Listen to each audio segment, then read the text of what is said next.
All right, lads, before we start this week's episode, I'm here to tell you about our latest sponsor, CoinCorner.com. Now, they are one of the longest running exchanges for cryptocurrency in Europe, and they're one of the best ways to buy and sell Bitcoin here in the UK. If you don't know what Bitcoin is, it's the number one cryptocurrency on the planet. It's been around for over a decade, and it's going mainstream. It's in the news every day. Celebrities like Tom Brady are tweeting about it. El Salvador's made it legal tender.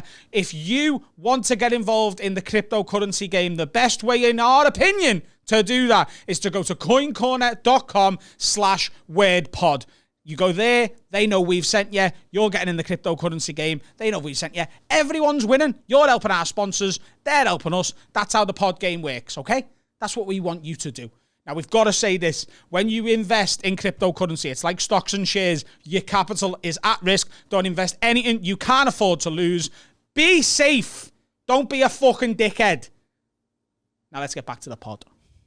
What's happening, guys? Just before we start this week's episode, I want to let you know, if you love this podcast and you want more of it, you can get an extra episode every single week exclusively on patreon.com/haveawordpod. If you don't know what Patreon is, it's basically a way for you to financially support this podcast whilst also getting some benefits for yourself in return. You can sign up for £3 a month, £5 a month, £10 a month, and obviously the more money you give, the more benefits you get. But even if you just sign up for that £3 a month, which is the price of a fancy coffee or a pint in a shit boozer, you get an extra episode every single week, exclusive. No one else gets to see it apart from the Patreons. And you also get 24 to 48 hours early access to the public episodes as well. That's what you get. And on top of all of that, you get access to the entire back catalogue of the Patreon episodes. We've been doing that for like a year now. There's loads of content there. There's also the 2 lockdown lock-ins we did in this room where we got dead drunk. They only go on Patreon. The ones we do in the future of them will only go on Patreon. If you support us, you get shitloads of content for us, and you can only get it at patreon.com/haveawordpod. Go sign up now. Pause it here, sign up, and then come back to this episode. It's going to be a belter. It's time for Have a Word with Ishan and Dan. Because Adam Rowe is dead. Fucking, this one's Adam. for you, Rowie Bags. Adam, hope you're all right, mate. The last thing I said to him, said after Monday's Patreon record was, I prefer Ishan to you. I prefer Asian Bengali podcast host. I've done 400 hours. And I need a different hairy man to fucking stare at longingly. You need a bit of colour on this side of the fucking camera. I was a late fitness test as well. Yeah. I've done 4 tests, by the way. 5 tests. You're really... Do you want to clarify the tests? Because 4 lateral flow negative, go. 1 PCR negative. 1 HIV and 1 driving. Yeah. And he is... I've done everything, and I am negativo. you strike me as someone who doesn't have much of a gag reflex. Is that true? I'm the opposite. I even said to the fella yesterday, Which fella? the PCR, like in the test centre, sorry, yeah. I was like, I've got a terrible gag reflex. He was like, all right. And he's like, yeah, I see it all the time. I was like, yeah, so. He's I mean, who doesn't want to do a gay joke now? I'm literally in the head going, oh, just put the tip in. Yeah. You're really worried that people are going to be up in arms that, Yeah. like, well, Adam's got Rona. Can't and almost have it. You sound nasally. Yeah, me hay fever is booting me head in. Right. Also, Steve is negative, and Steve has been with us all week. So Steve's a fucking rock. Steve, mate. He's been around 8 minutes, and he's honestly close to MVP of this whole fucking all deal. the comments, who the fuck is Steve? Well, Yeah. this is Steve. This is Steve. Well, Steve saved the up day. until 2:10 this afternoon, I thought it was me and Isham with no production team. Never been so happy to see old fucking antihistamine walk in with Steve the Rock. It doesn't matter. Isn't it amazing how you lot, and by you lot I obviously mean white Whites. people, right? How Disgraceful, that. Right, but isn't it amazing how you're allergic to plants and the sun, and you ruled over half the world where there's lots of plants and lots of sun? You guys would never have been able to be colonialists. Is hay fever a white person thing? Well, I've got it now. I've integrated. But yeah, it's fucking... Really? Although this year I don't have it as much. Okay. But I do get it. If this sounds so... there's no way of making this sound not dodgy, but if your bloodline, ancestry, had stayed in Bangladesh, Yeah. you now, Ishan Akbar, Yeah. I mean, that wouldn't have changed, would it? No. You'd still be called Isham, probably. Probably, yeah. You wouldn't have hay fever. No. It just doesn't exist. Can you imagine having hay fever in the Amazon rainforest? That'd be a fucking, if you were an That'd be a Amazonian. nightmare. And you'd be like sneezing non-stop. Sneeze right into a fucking poisonous frog. Why? Hang on. But Bangladesh doesn't have... It has the world's largest mangrove forest, actually. Does it? Yeah. Does it? The world's largest mangrove forest. What? In I Bangladesh? don't know what a mangrove And- forest Is that what a is. mangrove is? Let me show you. Is this another gay joke? What? I know what a mangrove Have you got a gag reflex? You don't know what a mangrove is? Wow. You've never I'll seen, take my like- gag reflex into your mangrove. Arrgh. It's like, is it like water forest kind of place? Yeah. You sounded thick. You got it right, but you sounded thick. I'm right though, aren't I? It's a He's forest right. in the water. water forest. I didn't say it like that. Honestly, your allergies are making you sound racist. forest. Can I ask a question? It's also, actually, Bangladesh also got the world's longest seafront. Oh my goodness, really? Non-stop? Why? Yeah, non-stop. Why? Cafes? Well, let's take a walk there one Do you day. have ice You and cream I. vans? Huh? Do you have ice cream vans in Bangladesh? Yeah, they have ice cream rickshaws. They do. It's a guy in a rickshaw. No, they don't. Nah, Fuck. fuck off. Oh, they actually do. They actually do. So it's like a guy in a rickshaw. Yeah. It's got a freezer at the back. Does he have a what? Does he have a song? He sings it. That's music. He sings a song about ice cream. Please sing the song. Please, Ishan, do us an ice cream. Please do us an ice cream. Please. Ice cream, ice cream. It's dodgier than if I'd have come up Ice with cream, ice cream. ice cream, and then there's another rickshaw coming up. Hey, fuck you! My ice cream round here! Fuck you, bloody! Fuck you! What is your name? Fuck you, Tony! Is that true? Yeah. So is it just a big freezer? Yeah, it's a big essentially? freezer on the back of a rickshaw. It sounds ridiculous when you say it, but it's true. They have a big rickshaw on the back, a big freezer on the back of a rickshaw. Wow. Can you get twisters? No, but you can get feasts. Oh, Mint international. feast is. I haven't had you a can get feast you can- since the 80s. Oh, what a scam. You can get And wagon wheels. Same shit, but different. You know what I mean? wagon Like- wheels of shit. And I the know, jam but- one's the best one though. Yeah, but that sort of shit that I ate loads of in the 80s. Gold bars. And they got to 90s, was like, I'm done with them. Go on, sorry. They do Yeah. feast. Calippo. Oh, Oh yeah, international rules Calippo. Yeah. Every Classic. holiday I've been And on, they I've had do, a you Calippo. know it's crushed ice, but then you just put some syrup on it. yeah. That's very American, that isn't it? Like Yeah. a slush puppy. Like a slush puppy, basically, yeah. Oh god, I love slush puppies. Nothing creamy. It's quite hot and humid there, so they don't do any other than feast, but it's not that creamy. Oh, I tell you who's got that sorted. The Twister. I could have said the twist. That's Oh, sorry, Yeah, sorry, I missed best. it. Yeah. I was literally on a ice cream, ice cream. It's worse when I do it, isn't it? yeah. Worse when I do Because it. you're putting a voice on. Also, because it's Mine is just my voice. no, he's putting a voice on. That is But true. When he did the ice cream rickshaw, I put a he voice, didn't do it as Ishan Akbar, did he? Yeah, but when you speak to your parents, do you switch to that accent? This is a good question. Yes, I switched to. My parents speak English, but No, I'm when sorry, st- but I mean family who are yes, Bangladeshi. I'm joking. Trying to dodge the bullets, Ishan. Yeah, you don't need. You're bulletproof. We're like, Fucking. So yeah, when I speak to, well, it was the thing I told you on the lock-in that some English words we put an accent on to Table. make it sound legit. Table. table. Champion League. Champion League table. Group B table. It's not Rafa Benitez. Donny kebab. Lad, he said doner kebab, didn't he? Well, Don kebab. Don kebab. Don kebab. I honestly, when you see those clips, so Rafa Benitez is the new, much-loved manager of Everton Football Club in the Merseyside area, and he picked them because of their prowess and history, and also it's about 25 minutes from his house, and that's how Rafa chooses jobs now on the commute. And it's gone down like a sack of shit with a big part of the Everton fan base. Carl is a bit more pragmatic about it. Yeah. First press conference, and in the, what is it, about 15 years since Rafa started at Liverpool, maybe 15. 16 years? Well, he won Champions League there, 2005. 16 Was years it ago? about So 2003 yeah. maybe he got the Yeah, job? probably about that, yeah. Was he after Roy Evans or Gerard Houllier? Gerard Houllier. Right.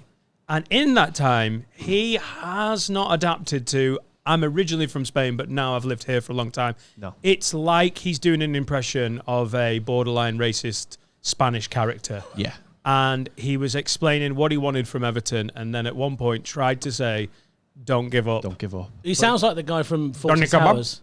Yeah. Miguel? Is it Miguel? Yeah, there you go. Yes. That's Don't that racist give up. Spanish character that I was talking about.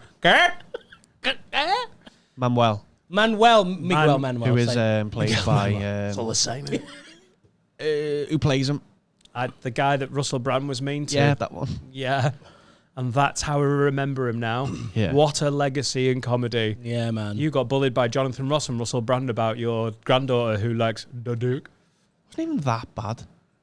I know this is going back. This is not relevant at all to the current situation, but... You know, a lot of people were like, I know Adam's got the Rona, but don't talk about that. Talk about the Russell Brand, Jonathan Ross scandal from 12 years ago. That seems important. I saw you get out of the taxi today. Never been so happy. When Adam got the old Rones... Stop. When... Never been so happy when Adam got the old roads. I got the fear because initially I was like, I wonder how he's going to take it. I thought his health anxiety might kick in. But I honestly think scientifically he's leaning on the fact that he thinks Freddie Quinn is fat and Freddie Quinn beat COVID. So he's like, nah, I'm not arsed. Plus he's had a vaccine. He's 29. You know? Is I know he he's... 29? I mean, anally, he's in terrible health. Right. Like, but Anal? IBS-wise... Oh, yeah. Oh, right. Yeah. Like, he told me last night that he'd had 4 terrible squirty bum incidents. That's normal. And I'm like, I don't think that's the Rona, mate. I think that's the just heat you. and your And you. diet. Yes. And then I was like, right, well, we need a this was 24 hours before we're recording.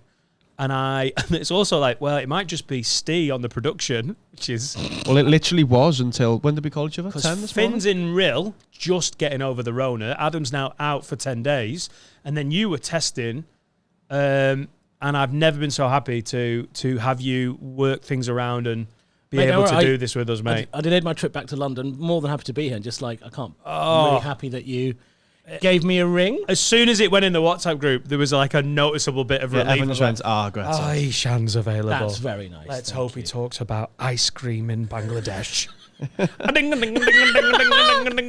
got the feast. I got Calippo. Is that a good accent? I don't have Fab. I don't have Zoom. Also, what I love is this Bengali rickshaw ice cream van guy knows ice creams he doesn't have. How does he know which ice creams to live? Got the longest coast in the world. Yeah, that's true. The longest, All the ice longest creams beachfront. wash up on There's the a shore. lot of tourists who are like, oh, fucking hell, I'm on holiday. I'm on What's a the package beach like in holiday Bangladesh? In terms of like culture-wise, is it the same as like a beach? What we know as a beach, is it the same? It's got sand. It's got water. Okay, there you go. I don't mean physically. It sounded like... Didn't it? You just say, I know what a fucking beach looks I like. know you do, but you say it made you sound All like... right then, there isn't birds walking around the tits out, is there? No, but they're naked under the bikinis. Wow, that's not how naked works, is it? I mean, I'm naked under these clothes. Yeah, exactly. guy. No, so they're probably a bit more modestly dressed, I'd suppose. Right. But it's a long seafront, so there's the sexier bits where people might wear some bikinis, some international people. The Dutch love going to Bangladesh.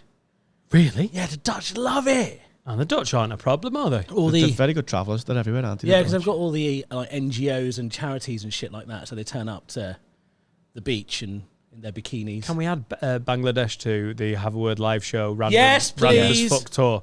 Donny Dome, absolute must. Real. I want to play Rill, Yeah. and now I want to play Bangladesh. Habaward. Yeah, you can introduce us. Welcome to Habaward. When are you going to the beach? What day of the week? When's beach day? Like, obviously, Saturday and Sunday is Well, no, the weekends there are Thursday, Friday. Thursday, Friday. Oh, Sorry, because Friday, Saturday. Friday, Saturday. Yeah. Because Friday's the holiest day. of days. Yeah. And then Saturday's Saturday, Sunday. Right. Okay. So is Sunday essentially Monday? Sunday's Monday, yeah. Right. As it should. A lot of calendars actually operate on that model, that Sunday's a Monday. Yeah, I hate that. Yeah, it's fucking Can't do annoying. it. Sunday's the first day of the week. Yeah. Right, but over there, so you get to Thursday night and everyone's on the lash. On the old. Oh yeah. Getting Islamically wankered. I got ding a ding a ding a ding. I got jelly shots. What? What was that? I don't know. Okay. It's definitely not allowed. So thanks for standing in, man. I know a lot of the lids will be absolutely ecstatic that it's you. It was an absolute pleasure, and I actually had a really lovely journey with the in the taxi. The driver was one of the most fascinating people I've ever met. Yeah. Opened the taxi. He said, "I'll come and sit at the front. We'll have a chat." And I was like, Well, that's not how COVID-19 No, works, is it? It doesn't work like I that. mean, there was a partition, but I am interested. Yeah. And then he said, "Don't worry, there's 2 seats at the front. You can sit at the one near the window." And I'm like, "Okay, cool." He's thought about this. Yeah. Sat And down. then he was like, "Do you know what a mangrove is?" Yeah. And he had like quite nice olive skin, and I thought he may be from a Middle Eastern or Asian part of the Oh, he's a world. good-looking young man. Very good looking About man. 30 years old. Gave me a little smile as he Yeah, drove off. yeah. Name was Akmal. I He's- nearly went with a very loud salam alaikum and then clocked him and went, "No, Dan, you can't." Why didn't you? Because that's banter I know that you will understand. And I didn't know if a Warrington taxi driver was going to be like, "Who's I that think they'd prick?" appreciate you say "Assalamu alaikum." Okay, great. It's like, I might go to Manchester and say, "All right, lad." Yeah. Yeah. Is that the same? It seems just as loaded. Mancunians famously All right, lad. What does that mobilised. translate to directly? What, "Assalamu alaikum"? Yeah. Peace be upon you. Oh, that's a nice thing to say, isn't it? Yeah. It's Muslim, go ahead. Great lad. Get on me, lad. So we sat down, and then he told me that he was an Afghan refugee who at 6 months left Afghanistan, went to Russia. lived there Where? for a bit, Russia. What the fuck? That's a bad choice. Then moved to Germany for a bit. Better. Grew up in the Netherlands. You see? Wow. And then in 2008 came to England. Right. And his English was impeccable. Better than you three. Right. It was stunning. Lovely chat. And he talked about what it was like. I said, what's it like being a refugee? And he goes, Within a 20-minute taxi drive, Yeah. you managed to drop what was it like being a refugee? Fucking great, Ishan. Yeah. Thanks for that. and then he was like, to be honest, by the time I realised I was a refugee, I was in the Netherlands smoking pot. It's great. Booking holidays in Bangladesh. Mad. Yeah. And he was just like, he speaks like 6 different languages. He speaks French, Dutch, German, some Afghan dialect. All right. I've lived in the East Midlands. It was really impressive. Right, okay. He seemed like a nice... Really nice guy. He seemed like a nice chap. You would... is Russia the first place you think of if you're like, we need to get out of this place? This place seems a little bit edgy and rough. You just go to wherever there aren't any no entry signs, I suppose. Right. You turn up to the shore, they're like, no, Greece says no, Turkey says Right. no. Okay. You just kind of try and find a place and end up in fucking Siberia, I don't know. Oh, God. Do you like Russia? Because he fucking hates it. What's your opinion on Russia? I like Russia. Why do you hate Russia? I mean, I don't hate Russians.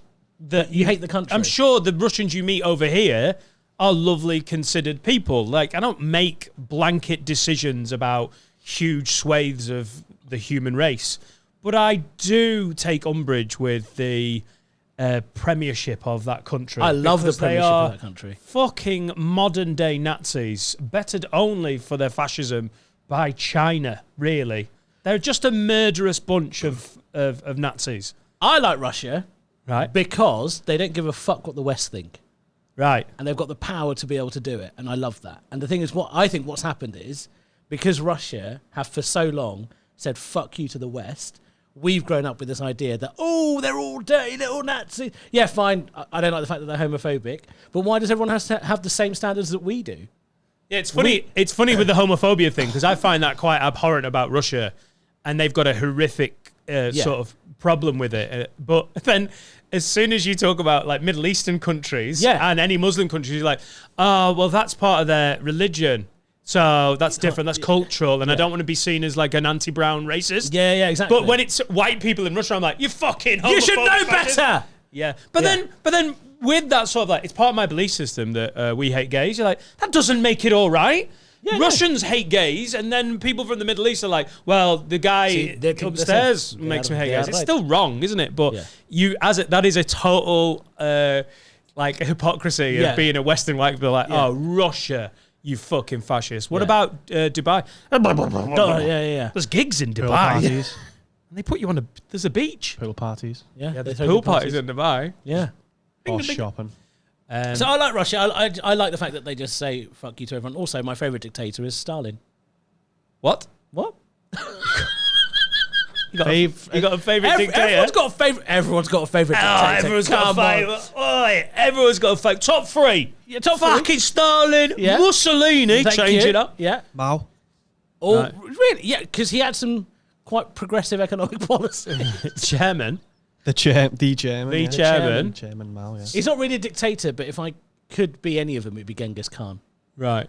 I like the guys who dressed as generals and like looked like Gaddafi. Gaddafi, a Chavez. good You know the guys who Yeah, are like, yeah. I am running the country. Yeah. I need all of the medals. Yeah, they're like Tropico. Play the game Tropico. Oh my god. How That's good is exactly what Tropico? I was thinking about. How good is Tropico? Oh, it's such a good fucking game. Tropico is such an amazing game. What the fuck is Tropico? It sounds like one of the ice creams your man on the rickshaw doesn't have. Ice cream and Tropico. Tropico. Do you know what I did got on Risk, Tropico? Got Cluedo. Do you know when you get to a certain point and they all just revolt anyway? Yeah. I just deleted everything. Yeah. Everything. And when you can just fucking die on the island then. Yeah, Let them all exactly. die. Basically, you wash up onto this small island and you build Computer game. Yeah, Sim City. a bit like For Civilization, fascists. but It's you like Civilization Revolution, kind of. yeah. Okay, right. And you build your civilization. You build the economy. You put ports, and you choose what kind of trade deals you want to do. Yeah. What kind of You sound like fun kids, you two.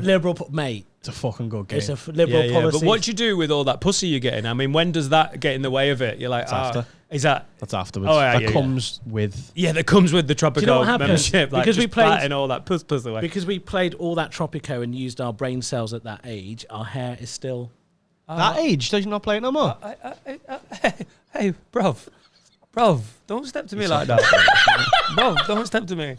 This is the second time on a public episode I've not worn a hat. And you're stepping to me. Rah. Someone commented saying, I love Shiny Dan. No. Rah. You know, I tell you to be fair with Adam, he can be he's like a honey badger. He is vicious when you prod him in the wrong way. But I never go after his eye, and he very rarely goes after my hair. It's really weird shit, sorry. how we've ring fenced some things. So when you went for my hair, then I was like, packing. How long's that? How long's that? Edit point. Steve, I'm blaming you for that one. Where were you with that kid? Jesus Christ, Steve. Thank God it was me. Order. Sorry. So it is sweltering, and I'm not wearing a hat, and I know it makes me look like I said on the Patreon. I didn't wear a hat on the Patreon. It makes me look like a sinister but German techno pedo. No, Like, it suits you though because baldness suits some people and doesn't suit others. It definitely suits Yes, I you. just wish I played Tropico. You still get it now. It's on the Xbox store. Yeah. All right, okay, cool. On the PlayStation Store. Well, Rush is our new sponsor, Tropico. Great And we're game. also sponsored by Feasts and Wagon Wheels. But of those dictators though, which dictator would you most want to be? The ones that we've mentioned. Well, you want someone who had like complete power and lasted ages. So Stalin was a bit of a top trumps. It's a sinister game of top trumps. Yeah. But I think Stalin would be up there, wouldn't it? Because Hitler, what did he get? 15 years of power, and How it long was ended pretty Hussein badly. going for? How long was Saddam's he? got 30 odd years, 35 years. 30 odd years. Gaddafi was there for a while, wasn't he? Yeah. When Gaddafi was killed or died or escaped, he was the world's richest man at $300 billion. Really, yeah. Really? Was he? Well, yeah. But how did he die? Because I don't think Jeff Bezos is going out like that. Yeah. I think Gaddafi's alive. What? No, I don't. Right, with that mentalness, let's ring Adam. I think Gaddafi's alive. And Jeff Bezos is a hologram. Let's ring another nutter. I think Jeff Bezos is Gaddafi. Hey, I cannot believe I'm going to say this out loud, but let's ring Adam for a little bit of common sense. Which is the first time I've ever said that on the pod. I'm not ringing Adam Rushton. That's the wrong Adam. Wrong, Adam. Don't ring him. I'm not ringing him. Do I not don't want to him. ring Adam Bloom. Should we not ring Adam Bloom? Let's ring King Lid, Adam Rowe, lad. Bloody hell. he's holed up with the Rones. I could have played a call centre operative. You go for it. Except Only Adam wouldn't answer his phone for a fucking Hello, schedule. Adam Rowe speaking. Good afternoon, sir. Hello? Good afternoon, sir. I'm calling from your bank. can you hear us? Can you? Adam, can you hear us? I can. Yeah. Ishan tried to do a call centre then I operative, and you rejected it absolutely out of hand. No, lad, I'm not doing this. I got the fucking Rona.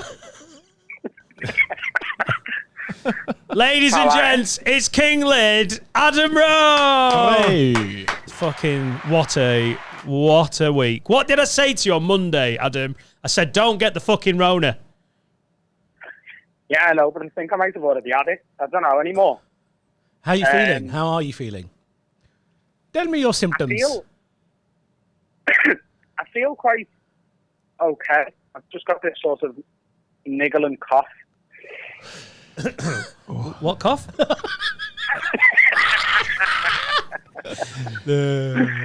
maybe Ishan can get away with it, but I'm not sure you can. So, do you feel like you're on a slide, or do you think you've plateaued and it's a bit meh, but you're not? I definitely don't feel like I'm on a slide. Whee! Adam, are you in the park? I don't feel like I'm on any form of slide. Are you on a roundabout? Are you on a swing? Monkey bars. What are you doing at the park, Adam? You know the rules. I'm sat on the couch in Sam's mum and dad's house. So Sam's mum and dad have gone away for a month. So Thank we're fuck both for isolated that. at their house because it's big. Right. Really well done. I honestly thought you were trying to, like, I know you guys have only been seeing each other 6 months, but I was like, that is a suspicious move, innit? Like, I've tested positive for the Rona. Can we go to your in-laws? Because the deposit for the house isn't fucking saving itself, is it? So, but they're not there. No, they're not. And here's my question: what are you eating? What are you being fed properly? That's my number one thought. Well, I got a Chinese last night, but it was dreadful, so I didn't eat it. And then I got some ice cream delivered as well. That was fine. You got some ice cream delivered. I got an ice cream delivered. Go on, Dan. Go on, Dan. I got a Kid Bueno and some vanilla ice cream delivered Right. Okay. From where? Like, I don't understand. from a dessert restaurant. Oh, nice. Yeah. Very nice. Now, was it delivered in a ice cream van or on a sort of rickshaw? It was delivered by a man who I would guesstimate wasn't born here, but has recently moved here and bought a moped. Yeah, it's okay, close. Yeah, I like it. We have spent a suspicious amount of time in the first section of this podcast talking about Bangladeshi ice cream rickshaws, and it ended exactly how you think it might end. But at least this time it was Ishan dropping the P-bomb. Yep. I've literally as well had to call you because Ishan was without much humour talking about his favourite dictators of all time. I'm like, all right, Ishan, stop being so sexy. So you're all right because day 3, which I think is this that sort of, when do you think your symptoms started? The start of the week? Right, so it is. Okay. At the Frog and Bucket on Saturday last week, I had to cough like 3 times, but then something was fine completely all day, apart from at the night time when I felt like I'd got a bit of sunstroke, and I said that to you on Monday, if you remember. Yeah, you weren't right, and you called it a sunstroke, but you definitely weren't right, were you?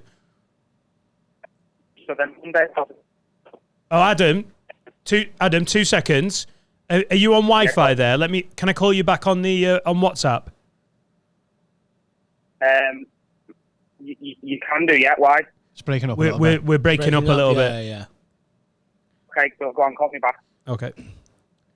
Ladies and gentlemen, we're just experiencing some technical issues which are currently being resolved by Dan Nightingale. I think we'll just cut this out. All right. What a pro. Just to go back to Gaddafi. In all seriousness. He doesn't sound himself, though, does he? He sounds quite reserved. reserved. Hello? Well better. That's better. It's There we go. Oh, it's more better. More better. So, right, sorry, just More before we had our little... Ishan did such a good job of trying to pad the me. I was like, we're just going to cut this out, Ishan. He was like, no. Maybe we won't cut it out. Just wanted people to know that he's stepping into these shoes.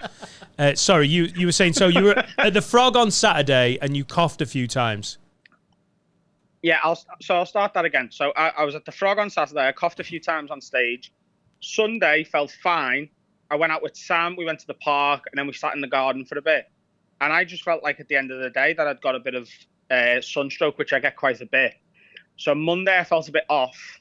Like after we recorded the Patreon, I went home and I got in bed for a bit thinking I've got heat stroke. I need a little nap before we go to Bongos Bingo. Yeah, you ended that pod in a sort of like, I'm done way, when I know, because that had been a really fun Patreon episode and we've had loads of good feedback about it. I had a blast, but you were like, I need to stop doing this.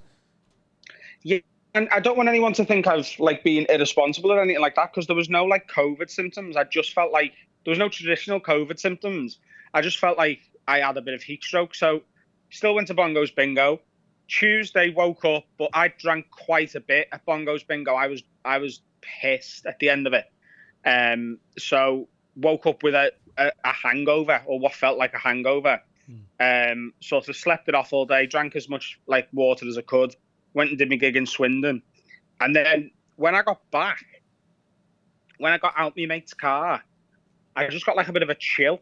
He dropped me off. Yeah. And I just got a bit of a chill. I remember and that. then when I got in bed that night, I coughed a few times and Sam was like, just do a test tomorrow. And I was like, yeah, I will. If I still feel bad in the morning, I'll do a test. Because in my head, I was like, I haven't got it. And then when I woke up yesterday, I just felt like still hungover, but not like 2-day hangover. Like I felt like I normally do on day one of a hangover. So I was like, oh, fuck it, I'll just do a test. Bit achy, bit of a head. What is that? Yeah. Yeah. Just like still sunstrokey symptoms, really. But like, it shouldn't be lasting that long. So I did the test. I did it twice. They were both positive, and then we went and got a PCR as well. And that one's come back positive. So I don't know whether... I think my symptoms might have started on Saturday without me really knowing. Right. And then I would say at the very latest, they sort of started Tuesday night, but I don't know which one I'm to go off until. I'm probably just going to keep, like, from next Wednesday, which would be 10 days after Saturday, I'm just going to keep testing every day and see when it goes to negative, because there's a chance this is started on the Saturday. Yeah, and like if the symptoms have gone and then you test negative, then you're out, aren't you? And then you can come back and POD. So you were just about to set off to Norwich to support Catherine Ryan. Yeah. That's So fun phone call. And really sort of stupidly, I'd been around it in Swindon, because the shows I was doing this week, I had Hot Water coming up at the weekend, but the shows I was doing midweek this week were Catherine Ryan live, support acts and a compare. And I was one of the support acts. It's quite well paid. I got quite pissed off with the promoter yesterday, who we won't name, because I was like, I've got COVID and you need to tell everyone I was around last night that I've got it. And he was like, are you sure? Or do you just not want to drive to Norwich? And I literally told a comedy promoter to go fuck himself. Honestly, I've been bugged by that. Laura's mentioned it twice. That's how annoyed she got with it. It's such a dickhead reaction to like, oh, this isn't what I want. This is going to cause me problems. You're like, you're putting on major shows in the middle of a horrific spike. Yeah. Shit's going to happen, innit? Yeah. It's like you can't, like, what he said was this is going to be sort of really difficult for Catherine Ryan, because she's got TV stuff that she's meant to be doing next week and she's going to have to isolate now. And I was like, I get that. But if she's that bothered, she can't be going out and gigging, because anyone can, like, the amount of people getting pinged at the minute. Exactly. And you're not choosing to do this on purpose, are you? Trust me, I'd much rather not be sat here watching Harry Potter 1. Harry Potter 1! I love it. I've started making people use the 1, 2, 3 of Jaws and Rocky on Harry Potter. Never. I'm going to go all the way to Harry Potter 5.B. Yes. No. The Philosopher's Stone. It's absolutely one of the most frustrating responses, and that promoter knows who the fuck they are. Been a bellend, He's mate. apologised. He has apologised, to be fair. Has he? He like, because I told him to fuck off, and then he was like, this is really inconvenient. And I was like, I couldn't give a fuck how convenient it is. Fuck you. Yeah. And to be fair, he did go, look, get that PCR test to me whenever you can. And I'm sorry. Because I need proof. Yeah. So he's apologised, and we'll leave it there. I just wanted to have a little vent about that. Right. And I think it's a valid vent. Right now, Yes. right now, the tickly cough is the problem. Like, I haven't stopped sweating. I've been permanently wet, like Carl's ma, for 2 days. Can I just say, that might not be COVID. I think a lot of the UK, apart from Ishan and his taxi driver, are sweating in places that we do not need to be sweating I from. am loving this weather. No, but I'm in the living room, and it's really, really cool in here. Like, You're I'm still not sweating. hot, but I'm pissing with sweat constantly. And has Like, Sam it's tested positive? No, Sam's negative, but she's still got to isolate with me for 10 days. Do you get under moob sweat? Because I do sometimes. Yeah. Under moob sweat. Yeah. Hang on, let me have a little check. Tit tears. Yeah. A little bit. Do you know Okay. where the worst of it is for me? Is the knee crevice. Oh, keep talking, Oh, knee crevice. Yeah. Like the back of your knee. Yes. Okay. Oh, it smells like absolute bumholes in there at the minute. Enjoy your breakfast, everyone that's not a patron Monday Why morning. the fuck does it smell like bumholes? Yeah. He's got COVID crevice. COVID crevice. COVID just shit in the middle of my crevice. Oh, God. Do you know what? Like, I've been so sort of conscious of, like, losing my taste and stuff and my smell. The first thing I did this morning when I woke up, like, I opened my eyes, and normally the first thing I do when I open my eyes is grab my phone and look at my social media. I went straight to my backpack and put some aftershave on to make sure I could smell it. Oh, I thought you were going to spray it in your mouth to see if you could taste it. That's a guy who likes to fuck. I've woken up and I'm putting on my eau de toilette. Viscount biscuits. I've already told I've you. ordered an oximeter. You know that little thing you put on your finger to test your oxygen in your blood? Oh, yeah. Just to keep my health anxiety in check. Or set it spiraling when it tells me I haven't got enough oxygen.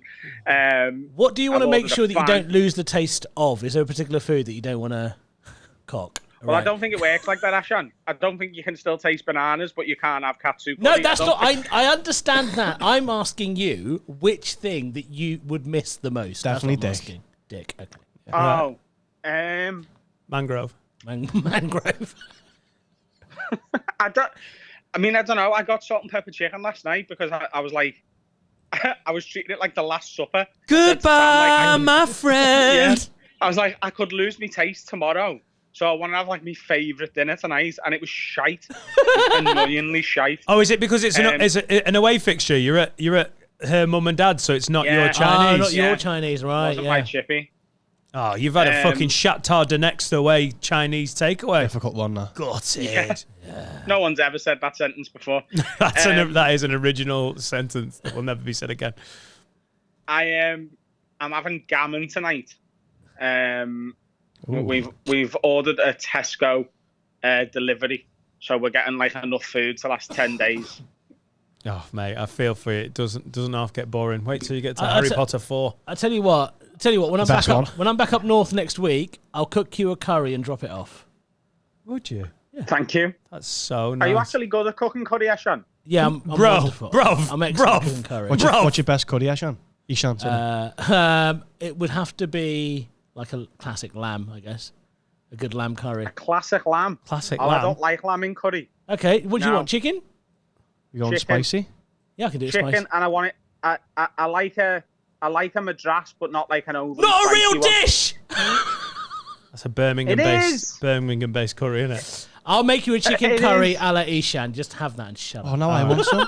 Just Oh, yeah, in this spicy, heat. but not quite vindaloo spicy. Okay, not too spicy. Do you like rice or naan?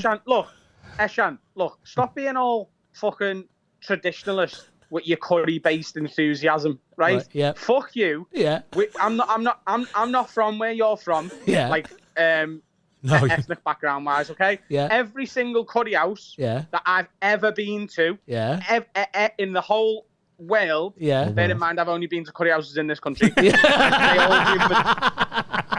They all do madras. Okay. So it is a thing. It is Right. a thing. I'll Just do- because it's not from your neck of the woods, Yeah. it's a fucking thing. Yeah, And stop that's being a what I want. fucking nonce. I'll have 8 chicken dippers Right. and some fucking McCain Ridge chips. I'll make you a Madras Bengali style. What else do you want? Rice, Yeah, but naan? no coriander. Guys, I want a no madras. coriander? Okay. Guys, You have it's to soak things. 32 degrees. He's sweating from behind his knees, and we're talking about Vindaloo heat curries. Get a multi-pack of Soleros. Oh, Bengali ones. Bengali Soleros Tropical. on a rickshaw.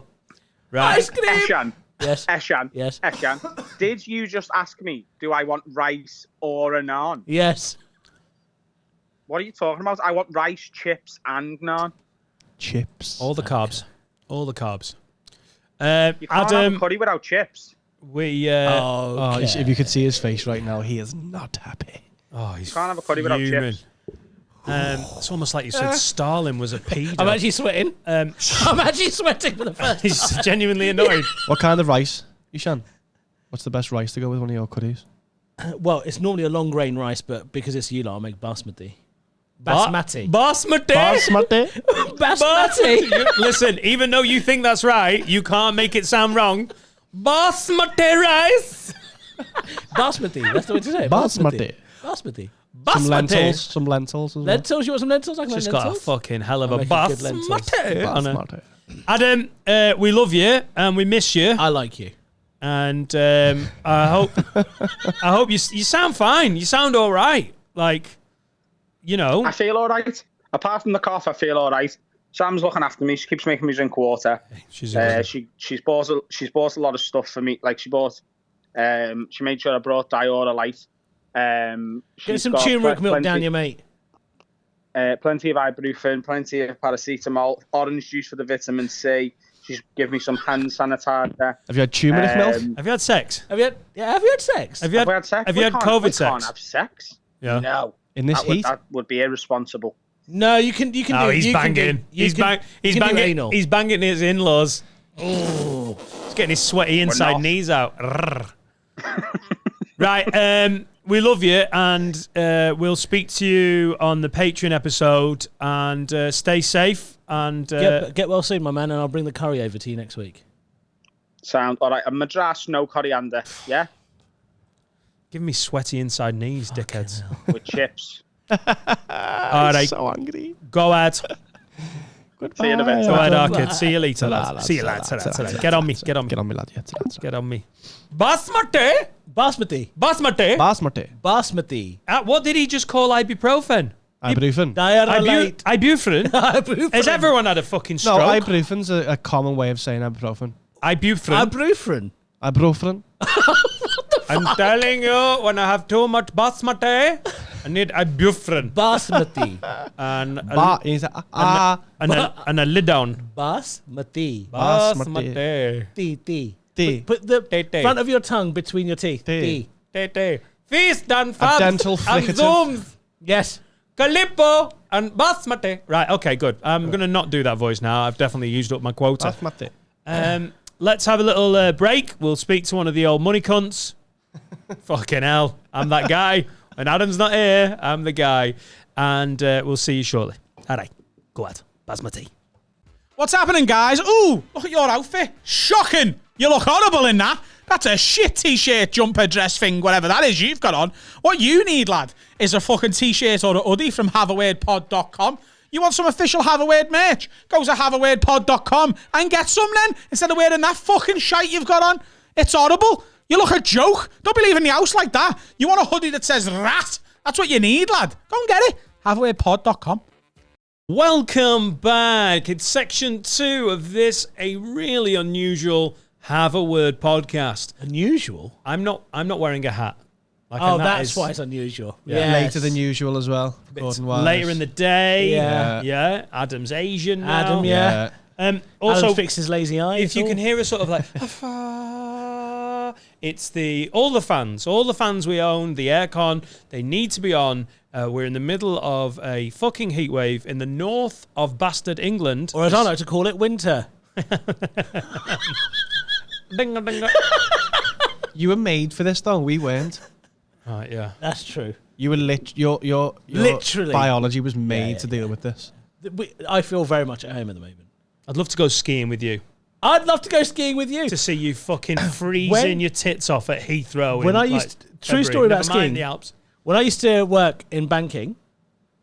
Hello. I'm sick of stories starting like this on this podcast. Adam's like, lad, when I used to work in investment banking, Right. not another fucking tale from my days in the city. There were 11 junior bankers on this banking program. How many of the 11 were bona fide cunts? 10. Okay. Right? Good. 10 You of were them. 11. Yeah, I was Right, number 11. right. And I was basically like the guy that was the banker, but also the relationship between the bankers, junior bankers, and HR. Right? Yeah, so you were the grass. No, not the grass. I was like the representative. Oh my God. You weren't. Yeah. Oh my God, you were class president of 11 junior bankers. Yeah. Oh, and he got it because of his knowledge of Tropico. Hello. And then, we used to go out drinking and have a nice time, blah, blah, blah. And then one day, they had arranged a ski trip and not invited me. Oh, shit. They were like, I'm sorry, son, could you go with HR, maybe? Yeah. Hugo said, I didn't want to invite you to something that you might be unfamiliar with.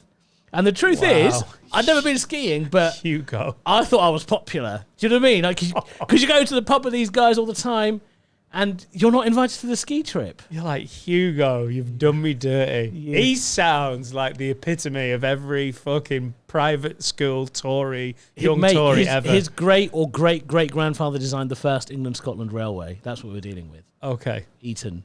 Kind of. Yeah. One of my colleagues was Tilda Swinton's brother. Right. Sandy Swinton. Not the rice person. No. Or the actress. Tilda Swinton. Tilda Swinton. Right. Pasty. I'm right to think Tilda is a rice, isn't it? It is a rice. Yeah. It's actually pronounced Tilda. Tilda. Tilda Swinton's great. I don't have her up as a massively aristocratic sort of... because she's... I think the Swintons there. Oh, fine. Yeah. But she's in Michael Clayton, which is one of my favourite films. Yeah. She's good at what she does. Yeah, she is good at what she does. I don't mind people who are posh who are then fucking brilliant at something. Well, Hugo, see, I'm not a big fan of banking, so Hugo can fuck off and die on the slopes. I was walking in the office, right, and Sandy, her brother, was walking across... Sandy Swinton? Sandy Swinton. Right. He was walking towards... He. Yeah. Right. He was walking towards me. Sandy. Walking towards me, and he saw me and he said, "Oh, yes, great. My computer's the third one along on the thing." Because you had to be the tech guy. I had to be the tech guy. And I was like, "Oh, Sandy, I'm not here for your computer." And he goes, "Oh, what do you do?" And I said, "I'm a private banker in the sport media and entertainment team." He goes, "You've done well for yourself." Oh, Sandy. Do you know what next time I'd have done with Sandy is when you go, "Oh, great, my computer's third from the end." You'd be like, "Okay, I'll go and fix it." And then pick it up and be like, "Oh, Sandy, this one is broken."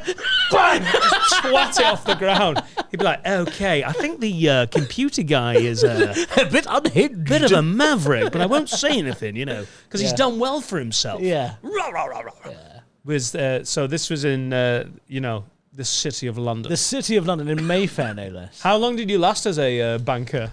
I was banker for 7 years. Right, okay. All right. Paid off the mortgage and then became a fucking joker. Yeah, basically. You can imagine. When I went, after the last job I had, I was a speechwriter to the CEO of HSBC. Right. I went. They have speechwriters? Yeah. Like the president? Yeah. Right. Because they might go to Parliament or they might go to fucking the Ministry of Justice as they were doing at the time, HSBC. Right. And I'd help write the speeches and stuff that he'd say and his public statements. How the fuck have you ended up on the Have a Word podcast? That's what. I'm genuinely like, the route you've had, Sandy Swinton, Hugo, HSBC. But right now, this point in your life, the pinnacle of my career. This is that long and winding Tory road has got you in Runcorn talking to a baldy and two scousers who aren't concentrating. Yeah. I am. I know, I'm only joking. You're just working hard. They're just working hard. So yeah, it's been an interesting life. And you've got an ASBO. Things have gone really beautifully wrong for you, mate. You've got an ASBO? 3 weeks ago. 3 weeks ago. Yeah. He's still fucking with Sandy's computer. Yeah, right. Did a gig. I did a gig and I got absolutely fucking wasted, right? Thursday night. Moss tomorrow. Right? Thursday night. It was a Thursday night as well. Got absolutely wasted. And then I'm 36 now. You have to have a certain level of planning about your bladder. Yeah. So I had a piss at and hangovers. You have to just I don't get hangovers. What? I don't get hangovers. You don't sweat and you don't get hangovers. No. It's difficult to like you sometimes, Ethan. Oh, this isn't hot. This is mild. It's don't hot. Sweat. No. I sweat so much. I hate it. I feel for you there. Anyway.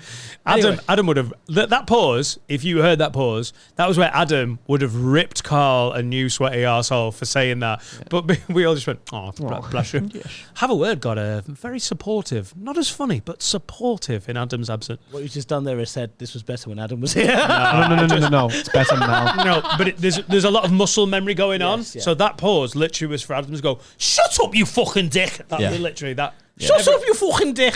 Oh, I feel home. Oh my God, you've nailed it. That fucking rat. Yeah. Your Scouse impression sounds like Hugo doing a Scouse impression. My favourite city is Liverpool. I hate that. Just don't do the eul. No one does the eul. I would rather do my Bengali than you do Scouse. I think yours is more offensive. Can you do Preston, Ishan? I can't do Preston. Can you give it a go? Why? All right. All right.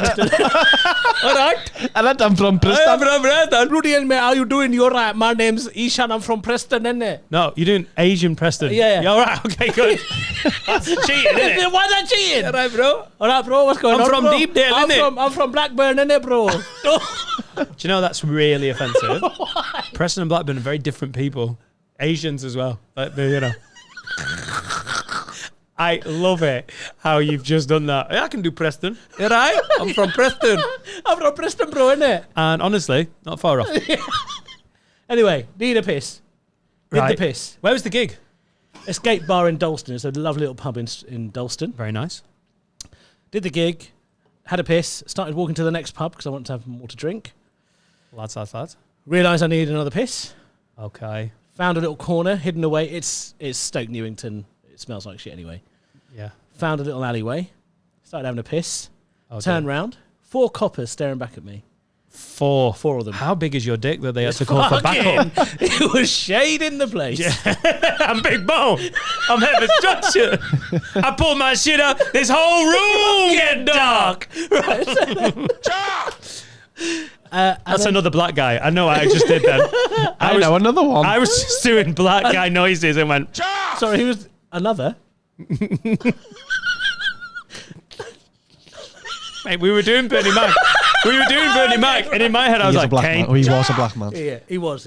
Anyway, so the copper says to me, are you aware you're currently urinating on a police station? And all of a sudden, it's not their fault anymore. Oh my God. It wasn't backup. They were just arriving for their shift. And I was like, sorry. And he goes, this is a police station. I'm like, it does not look like a police station. What? How do police stations look? Big blue flashing light. What do you... I don't know, jail cells or something like that. Jail cells! Put a window so you can see in the jail cells. The big these are just Scotland bricks. Yeah. This could be anything. I thought it'd be like the new Scotland Yard spinny thing. Dalston. Police station. Every police station in London has spent the money. A lot of the budget goes on the spinning side. Wigan. Why do you keep putting these outside police stations? Just to make sure people don't piss on the police stations. So then he goes, oh, did you not notice all the police cars? then you look round. I looked around, there were loads of police cars. And then I was like, oh, it's Stoke Newington, there's always police cars here. I didn't know it was a station. I didn't know it was station specific. And then I just started apologising profusely. With dick out or dick away? I was zipping up. Oh, good. Good. I'm so sorry, officer. Can I just dry my hands on you? Turned around and then kind of shook and started zipping up. How long did you shake? Maybe this was why there was 4 of them. How long was the shake going on It's for? big, isn't it? Do you So it realise takes you're a long time? wanking on a police station? I don't know this police station. I thought it was a nursery.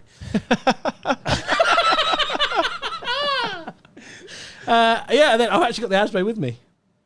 Well, hang on. Well, what was I saying? I've escalated quickly. Sorry, yeah. You were apologising profusely. I apologized profusely. And then he said, I think he took some sort of sympathy on me. I don't know what it was. And then he was like, well, listen, I'm going to have to write you up. Right. I was like, what are you gonna write on the thing? What's it, like a ticket, a fine? Yeah. No fine, just a ticket, which is an antisocial behavioural order, which means I've got 90 days to not recommit the crime. Oh, right. Yeah, and then... Say social yellow card. Yeah. Yeah. And then he wrote up, and then he wrote urinating. That's how they hold them, Carl. That's what you... Yeah, we both did it. Yeah, and he wrote urinating, and then on, he underlined a police station. Handed me the ticket. Wow. And Have you he done it goes- again since? No, he's not having it again since. No. Because piss on a police station once. Hang on, can you finish that piss then? Shame on you. Because you've already been booked. What do you mean? Had you finished? Yeah, I finished. Oh, right. What was... They had waited for me to turn around. Right. They waited for me to finish, and then before I I turned don't around. care what's going on behind me. If it has to be a lion minimum for me to finish off a piss. Like the rush of adrenaline for my piss to be like, damn, we'll finish this later. Don't worry about it. Like 4 policemen would be like, guys, even if I wanted to, this is just happening. The ship right has now. sailed. Yeah. The ship. So then I got an Dick like a P&L ferry. behavioural Go on. order, and then Can I see it? yeah, my wallet's over there. Can we just get the ASBO? Yeah. We just need It's we just need proof, you know, Yeah. like the promoter that Adam was working The for brown one. midweek. It should be on the desk. Is it over there? Oh, they gave you. All right. Yeah. Oh, Carl's it. Looking good. Thank you. Lovely little wallet. Thank you very much. Wallet with a zip. You know how to play it, don't you? Yeah, I do know how to play. If that had been Velcro, it would have made my fucking day. There we are. Oh, let me just verify. Oh, my actual days. You've got a fucking Stoke Newington ASB caused. Oh, it's faded a little bit, hasn't it? Yeah, it's faded a bit. Pissing on a police station. Saying school kids don't do drugs. So where's Hugo now, just out of interest? Hugo. He's not pissing on police stations No, and he's podcasting not. in Runcorn, is he? I think Hugo's running some sort of European team at JP Morgan or something. Oh my God. The amount of lads that I know that are running a European team at JP Morgan. So Bored common. of hearing of it. Yeah. Daz is your mate. Your mate Daz, yeah, Daz. he's doing that. Have any of you got in trouble with the police? It's not my first run-in with the police, by the way. But It's what? it's not my first I've run-in with never the police. spoken to the police in my entire life. Really? Never. He won't even, he won't I speak to won't them. speak to you. You know what I mean? It's the fucking streets. It's the busy, Open your isn't mouth, it? lad. I've been a pretty good lad. I got stopped for having a brake light out, driving back from a gig, and had to do. He was like, "Can I ask you where you come back from?" I was like, "I'm coming back from a gig." He was like, "What'd you do?" I was like, "Oh, I don't want to be the guy that says this to a policeman, Yeah. but I don't want to lie. I am a stand-up comedian. Yeah. I'm driving back to Manchester from a gig in Nottingham. It's lame. I'm not trying to be... I delivered it like this. Yeah. It is just my job." And he went, "Oh, I haven't met a comedian before." And he was just really nice about it. Like, Right, yeah. but that's because, White. I shaved. Yeah, Just look yeah, like a just nice looked lad. Yeah. professional. Look presentable. So yeah, I'm a bit of a wuss.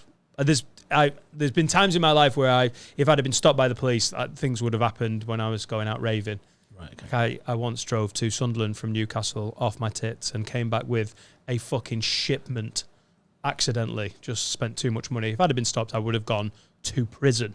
But I've managed to just dodge those bits of my life, got a bit lucky, and then just have really fucking polite conversations in Cheshire going, "I'm sorry, I'm going home. Right. I've been at a gig." The cops What's won't your- go near me. What? Cops won't go near me. Yeah, no, they won't. Do you know? They've heard what you're like with fucking slide They've been- tackles. Yeah.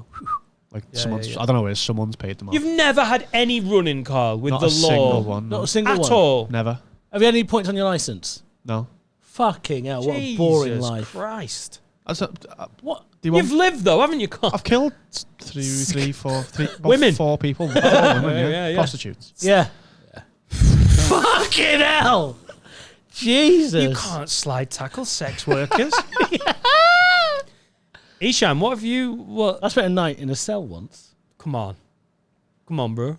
What had you pissed on? I haven't pissed on anything. I love your smile. There's so much.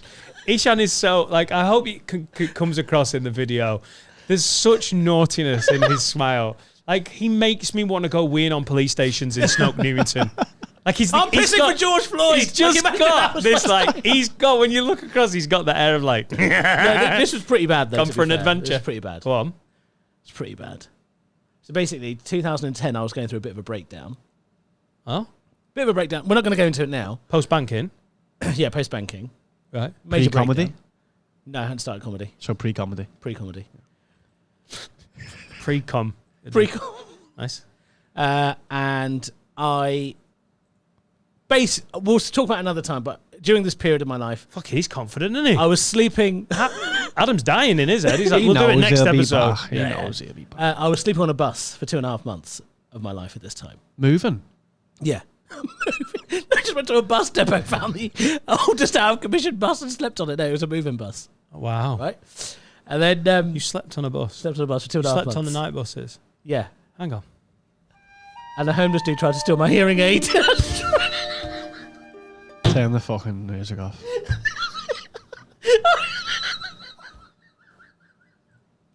I can't believe it. I would pay so much money I don't know. watch that happen on the CCTV.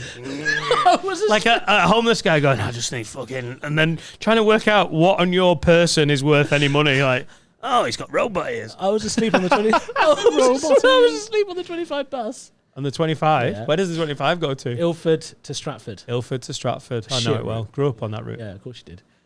It was the bendy bus years when they used to have bendy buses. The bendy bus years. Used to live on a bendy bus. Fuck off. I thought you were saying the Benga bus. The bendy bus? the bendy bus. I'm a party girl. That's Aqua.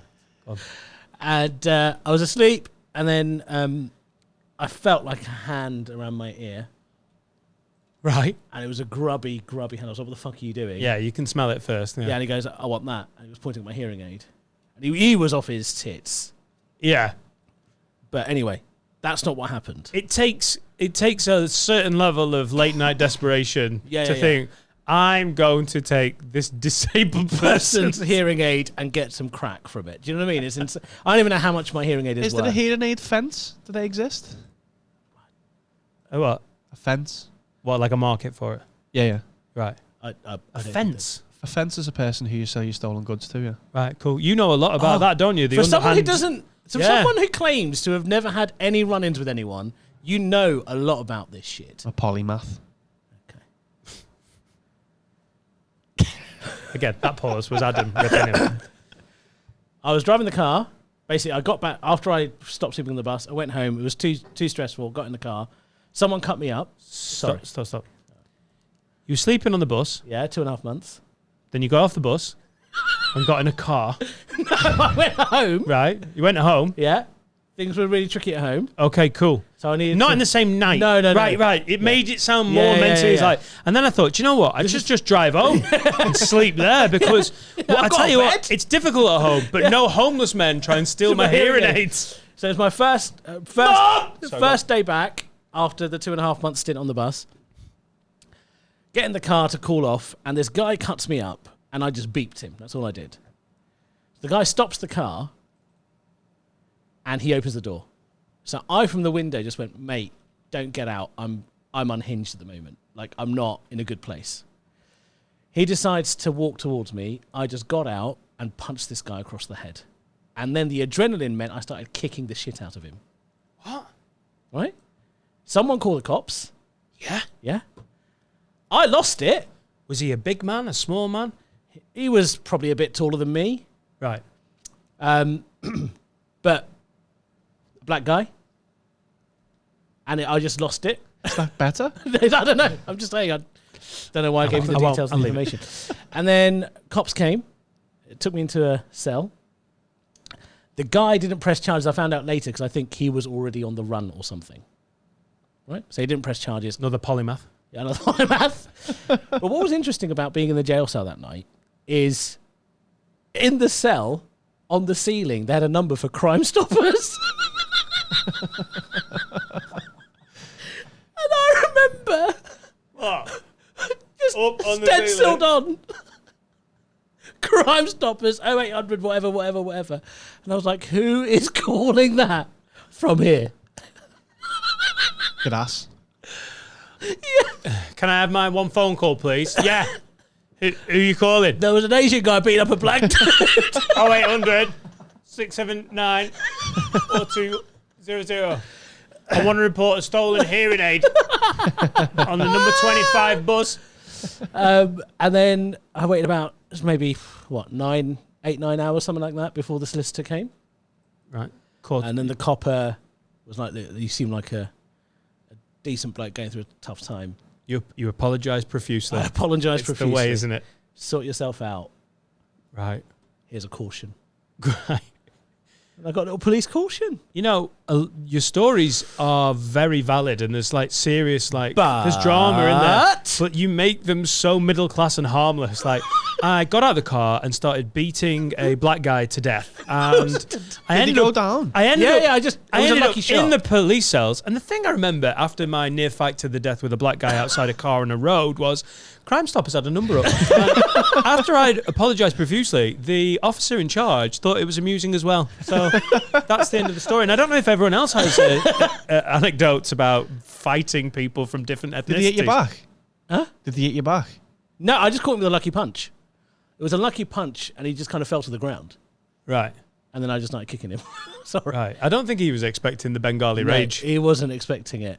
Right. Neither was I, to be honest. You didn't even No, realise. just fucking... like fucking... And then it felt great, to be honest. Popeye. I don't know if you've ever hit anyone, No. but it does feel good. Carl's never even, Carl's never. Nobody apart comes from near the me. women that he hit. Yeah. Apart from the No, prostitutes you ran over. It was poison. He was poison. You poisoned them? Yeah.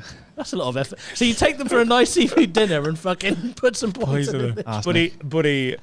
But the poison was on the end of his studs, so when he slid tackled them, they call it the scorpion slide. Yeah. You do. Yeah, they do. Was that the turning point, or was that? That was a bit of a turning point, yeah. Yeah, low point. Yeah, when you spend a night and the food is shit.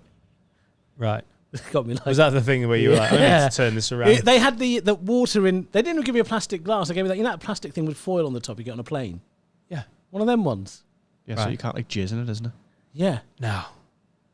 Is that the worry? It's so the people who work there can't like jizz in your drink. Yeah. Right. Yeah.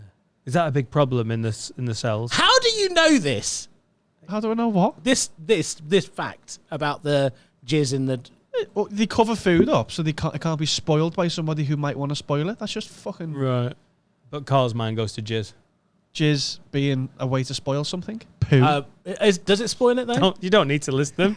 Carl, No, don't do the worst list in the world. I would like you to list at least Arsenic. Arsenic Arsenic. Arsenic. On the studs. could spoil a glass of water. Yeah, it could. Right. Do you know... Jizz and poo. And jizz and poo. It's a great way of getting out of like, I went through a bit of a breakdown. Never mind about that. How could you ruin water? Jizz and poo-poo. Well, if that was the start of the road to getting you here, fucking hell. Fucking yes. I think when you've had those 2 or 3 incidents that were obviously quite important points in your life, but also plainly ridiculous, like to be mugged and it be this funny 10 years later. For my hearing. Did he get the hearing aid and fuck off? He got it to the bit where it just started whistling. Right. So he got it to this bit. And then he was like, this is broke. He got it to that bit. Why does it whistle? Is that always whistling? That's feedback. No, it's feedback. He's really got big ear holes. Ironic. I do actually. I do have massive ear holes. They say big ear holes, Big arsehole. big dick. I don't know. More. There's no question I can follow. Sorry. There's literally no... That is unfollowable in the best of ways. Fire section. Can we end this section with you whistling your hearing aids into the microphone. We can do that, or I can tell you about the time I got broken up with during sex. Stop. Right. Let me just have a second with the fan. Go. What? Broke up with someone dumped you mid-sex? Yeah. See, this is where we've gone wrong on Lock-In 3. I have a list of all these. I know all of these things. On Lock-In 3 and the first episode, we literally couldn't get past Bangladesh and Islam. Like, Adam really struggles to get past it because he's like, man, it's so big. There was no one that you guys grew up in Dovecot who was like Bangladeshi. I grew up in West Muslim. Derby, thank you. Oh, sorry, loads of Bangladeshi Muslims. L12 massive. You know the rickshaws because of it. Yeah. Lot. But now we're getting into the. A lady broke up with you. She Mid-sex. mid-sex. In a relationship or one? Yeah, in a relationship. We've been together on and off 4 years. Wow. And the offs were because she would keep wanting me to lose weight. So the first gift she bought me was an exercise bike. Bitch. Did you find it on the bus? She sent it to my house. She sent it to your house. Had it been made or did you have to make it yourself? I had to make it myself. And you're so excited. Like, it's a big present, isn't it? Like, yes. Imagine if you wrapped that. Yeah, because it was standing. It was like Christmas tall. morning. Yeah. It's an insult. So she sent me an exercise bike. Right. And she broke up with At me what point in the relationship did she send you an exercise bike? Quite a long way in. 4 months. Whoa. Yeah. This bitch don't play about. No. Right.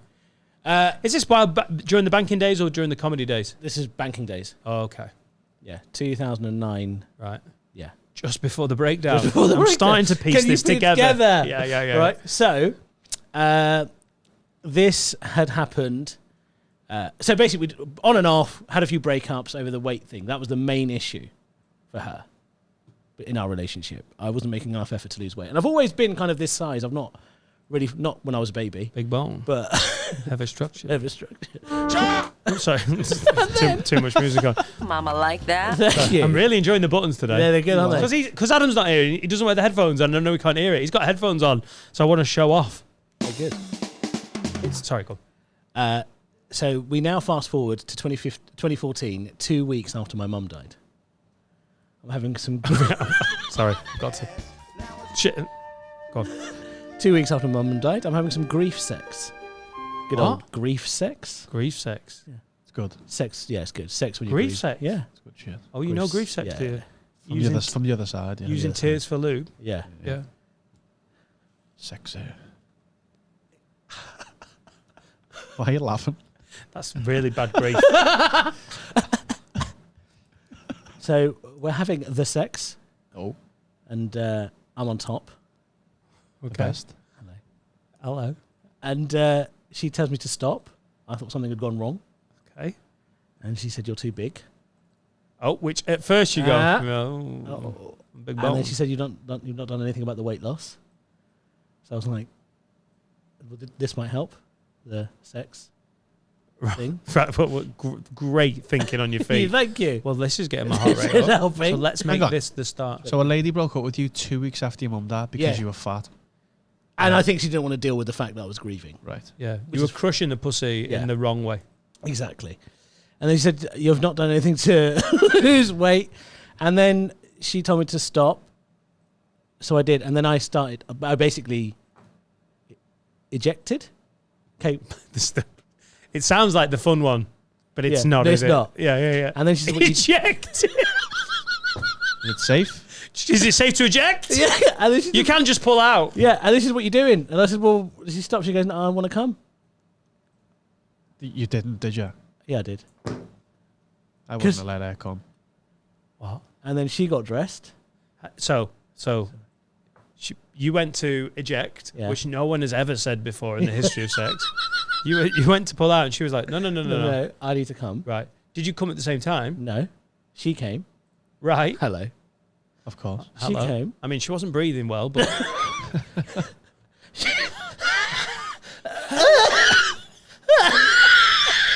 either she's having an asthma attack or she just came big time. Big time. Anyway, so she came. She got dressed, left, And then Did you not came? Did you not came? Did you not came? Did you cry? I didn't cry, but I did. I had to jack myself off. Oh no! A grief wank. A grief Oh, wank. my she's gone. Mum's gone. Right. She owed you that. What a bitch. Good God. Yeah. Ishan. Welcome to Have a Word. Absolutely. Vintage bullshit. It's so amazing to have someone tell stories that I don't know. Me and Adam know every fucking bit of each other's lives. So, lad, what would you do if an alien in space stuck his dick in your ear? Imagine. Ishan's like, let me tell you this story from 2014 that is dreadful. Yeah. Well, fuck you, Hugo. Yeah. Fuck you, Sandy Swinton. And fuck that bitch. Yeah, the ex. She She now does plastic surgery or stuff like. Good. Yeah, that's what she does. She. Do you know all of your stories include people I don't like who I know are earning hundreds of thousands of pounds? Yeah. All my friends and like my circle, they're all very middle class. Right. And They it's sound like good people. they're awful people. They don't want to ski with brown people No. or think that anyone with... I'm sorry, Ishan. Please get out of me. Please inject oneself. Eject oneself from thy pools. But what would you say? Because pulling out suggests you're pulling out just before you come. What is the right phraseology in that situation? Eject is so... would you say? Sandy Swinton thinks you would say. Eject your penis. It doesn't sound right. Ejaculation. Ejaculation. Ejaculation. Okay, let that one hang. And that's deserved. Okay. Let's have a halftime break. I'm fucking loving it. You know there's a disturbance in the force when it's me doing an ad read because I don't do this shit normally. But Manscaped have dropped a new ad. It's important. We love these guys.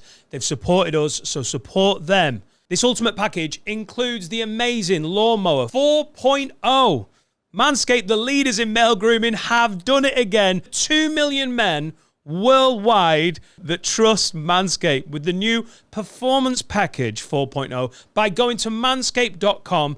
Use the code WORD20 for 20% off and free shipping. That's specific to the lids to this podcast. Inside this package, you'll find the Lawnmower 4.0 trimmer, Weed Whacker, ear and nose hair trimmer, Crop Preserver ball deodorant, Crop Reviver toner, Performance boxer briefs, and a travel bag to hold all your goodies. First off, the new Performance Package 4.0 includes the new lawnmower. This trimmer is insane, and I dare say the greatest ball trimmer ever. Their 4th generation trimmer features a cutting-edge ceramic blade to reduce grooming accidents thanks to their advanced skin-safe technology. It also has this amazing LED light, so if you're a maverick and you shave your balls in the dark, you can see where you go. And as I said, the Weed Whacker is amazing. It uses a 9,000 RPM motor-powered 360-degree rotary dual blade system. You get all of this kit within the Performance Package 4.0. And then seal the deal with Manscaped's liquid formulations.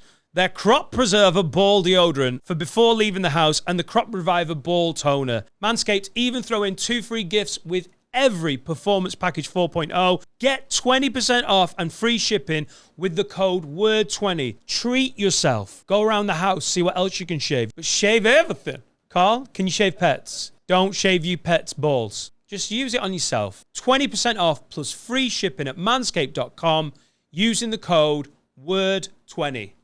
Aye? I just clocked your beard from the side and it's quite phenomenal, Ishan. Oh, thank you, mate. What age have you been growing that from? Because I have a number in my mind and it's probably offensively low. But I want to hear your. I would guess you were starting to put the foundations in on that at about 11 years old. Okay. No. I started growing this 2016, 17. God, that's disappointing. No, I trim it down. All right, okay. I'm not letting it grow out like proper, 9/11 the second. Yeah, like a cape. Yes. Yeah, all right. Like a Hey, Simon Brodkin's here, ladies and gents. Yeah, look who it is. Yeah. Loads of traffic on the motorway. Nearly didn't make it. He's And got now fucking... I'm buzzing. Why? My big question is, and I nearly wrote into the show, why the fuck it is in Runcorn? Yeah. Wait, you know why? Because it just lazily is halfway between where Adam and Carl live and I live. Okay. But also, no one wants to rent office space in Runcorn. I can see we've Apart from bellends who want to do podcasts. Right. So you're in a weirdly strong position when you're haggling for your rates. When they're like, I think it's this much. And me and Adam are like, I don't think it is. Because, it's in the science park. I don't know if people realise. I'm not sure, like, what the science is, whether people will come to Runcorn. They're trying to work out scientifically why people live here. But I'm here. It used to be ICI's headquarters. Okay. So that was the Which business. stands for The International Chemical Yeah. Institution. Yeah, that's it. It's in the middle of nowhere when even Adam's not turning up anymore. Right, yeah. He got the Rona just so he didn't have to drive to Runcorn one more time. But yeah, the Science Centre, I think this is where they, invented chemicals. I imagine that's pretty much what they did. To be honest, I do know a bit about this. Shut the fuck up. Genuinely. Go on. So they have a lot of chemical-based research in Runcorn. Right. And the public health, the Health Executive of England used to be based here as well. Mate, They do lots sometimes of you're science a bit research. too sexy. Thank you, mate. So that's it, Simon. It's I have a semi myself. yeah. But it's handy for the motorway when you've just been stuck on the M6 for God knows how long. No, I'm You nip off. I'm full of lame London excuses, and I should be ashamed of myself. I'm happy there's another Londoner here, to be honest, because whenever I've done this pod, it's always these northern lovely people. on. Yeah. Yeah, the mistake you're making there is they don't consider themselves as northern. What They're do you consider Scouse. yourself? Oh, okay. They're Scouse. They recognise no direction on a Okay. fucking map. So where are you on the UK map in relation to London? We're not. They're on the fucking map of Merseyside. Had you missed driving until today? Had you missed Driving one is one of those things I wanted to do more of in 2021. And this has got me off to a belter. Yeah. And thank you. The first drive I did after the lockdown, Adam put a Adam Rowe and Friends gig on, and we all went to Liverpool, and I got wasn't stuck invited. in a hour and a half of traffic. And I live 25 minutes, maybe half an hour from Liverpool, and it was an hour and a half of being sat there.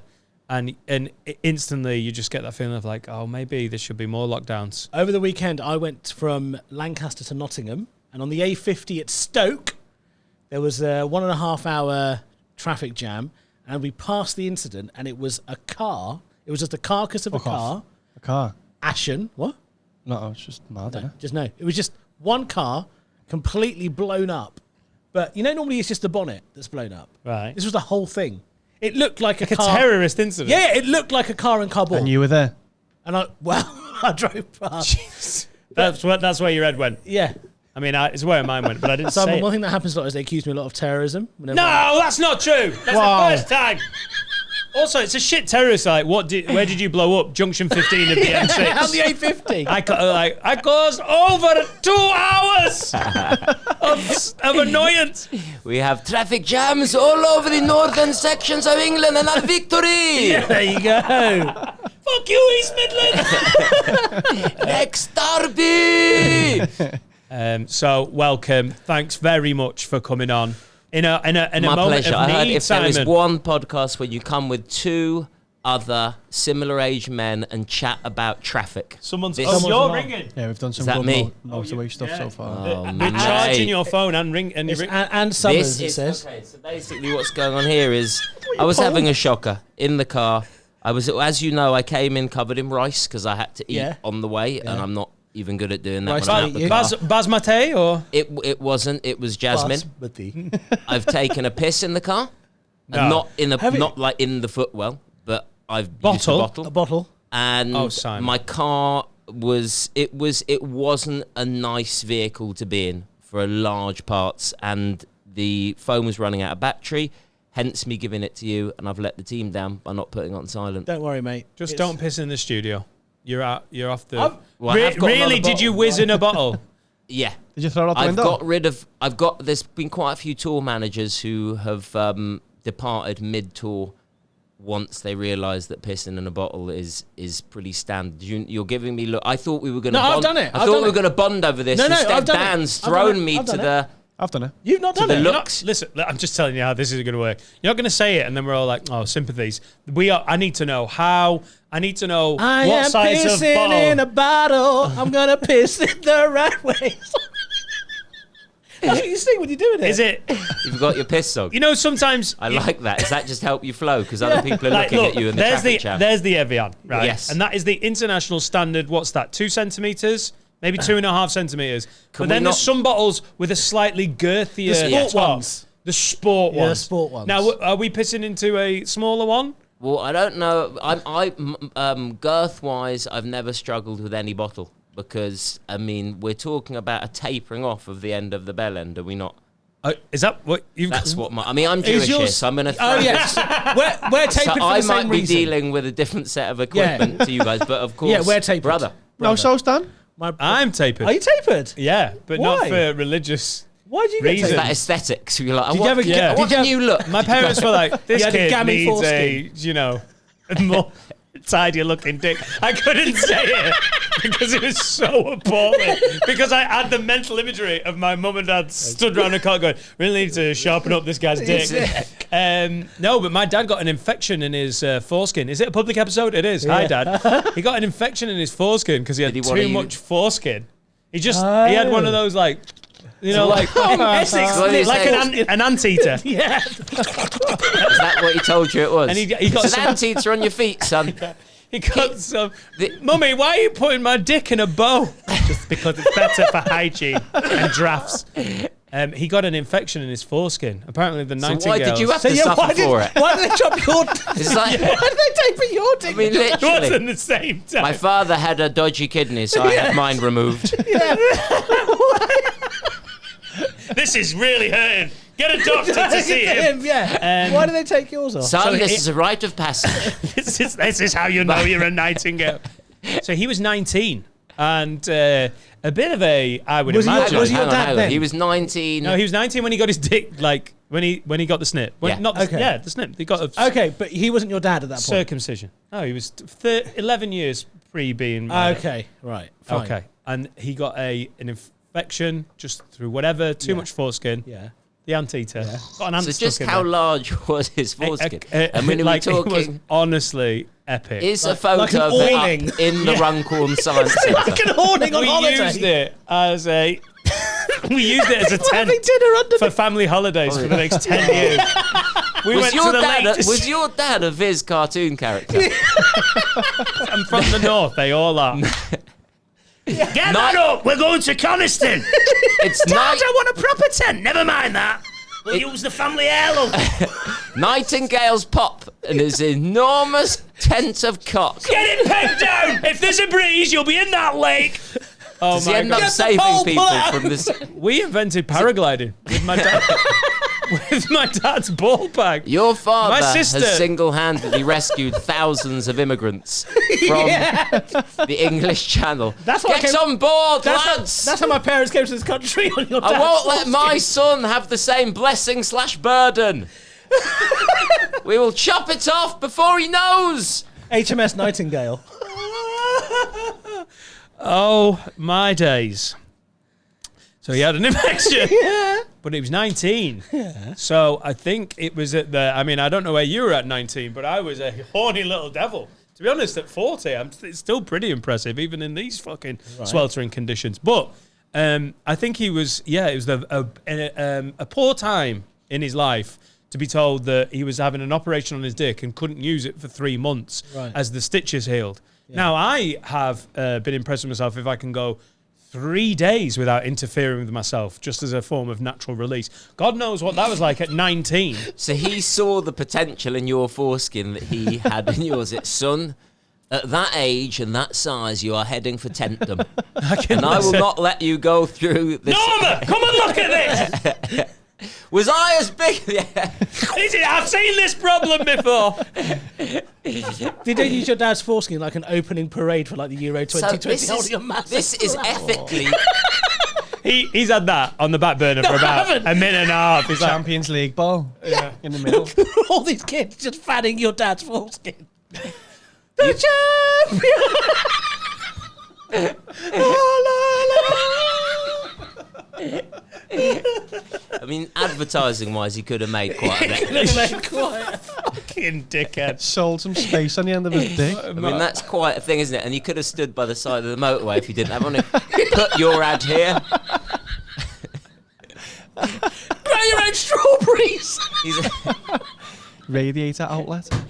He's literally taken away your greatest ever potential earning revenue because you couldn't stop wanking for 3 months. Oh, it could have been. Oh, So this is ethically wise. We've entered into something fascinating, and I wouldn't be surprised if they're studying this at Runcorn Science Park. Your father's no, they're not, foreskin. because this is what we're doing. The We whole are place currently is empty. inside your father's foreskin. The snipped off. No, so ethically wise, you don't know what your foreskin could have been. Yeah. So you still didn't say I remember why- it. Can I be honest? I got it done at 7 years old. Right. Wow. You remember that? Yeah, I remember. Yes, I remember. don't remember. You do? No, I do not remember your foreskin at No, 7. you do. It was massive. Do you remember that day that was dark when I was- lost control of my Let foreskin? me tell you, son. Do you know that episode of The Simpsons where Mr. Burns cuts off Yes, the sun? and That happened to my dick shot me where in the you live in North London from Preston. Yeah. So they made a decision that you're like, this. If that happens to young Daniel, Yeah. Why did they wait 7 years though? now this I don't know, but I think it might have been something to do with my dad got a health plan at work, and I got my dick done on Bupa. They do. Only Can I private get- healthcare I've ever had was getting my dick seen to at Bupa. Dan's got Booper dick. That And is presumably they now sponsor the show. They do. If you want your penis shortened age 7, Boopa. Do Manscaped the and best Booper dick come cuts. together. When were you circumcised? I was like basically a newborn. Right. Yeah, that's I don't know how it is in the A month or two before that beard story. Muslim faith, in the Jewish faith. I thought you were going to say in the inferior faith. I think that might be a chip on your shoulder. Were you about to call us inferior? This is how wars start. Yeah. What did you just say? No, I'm Yeah, Guys, let's not turn Runcorn into the Gaza Strip. All right? We can't Where's go this from bus? my dick to the PLO that quickly. I'm not going to go there. Right.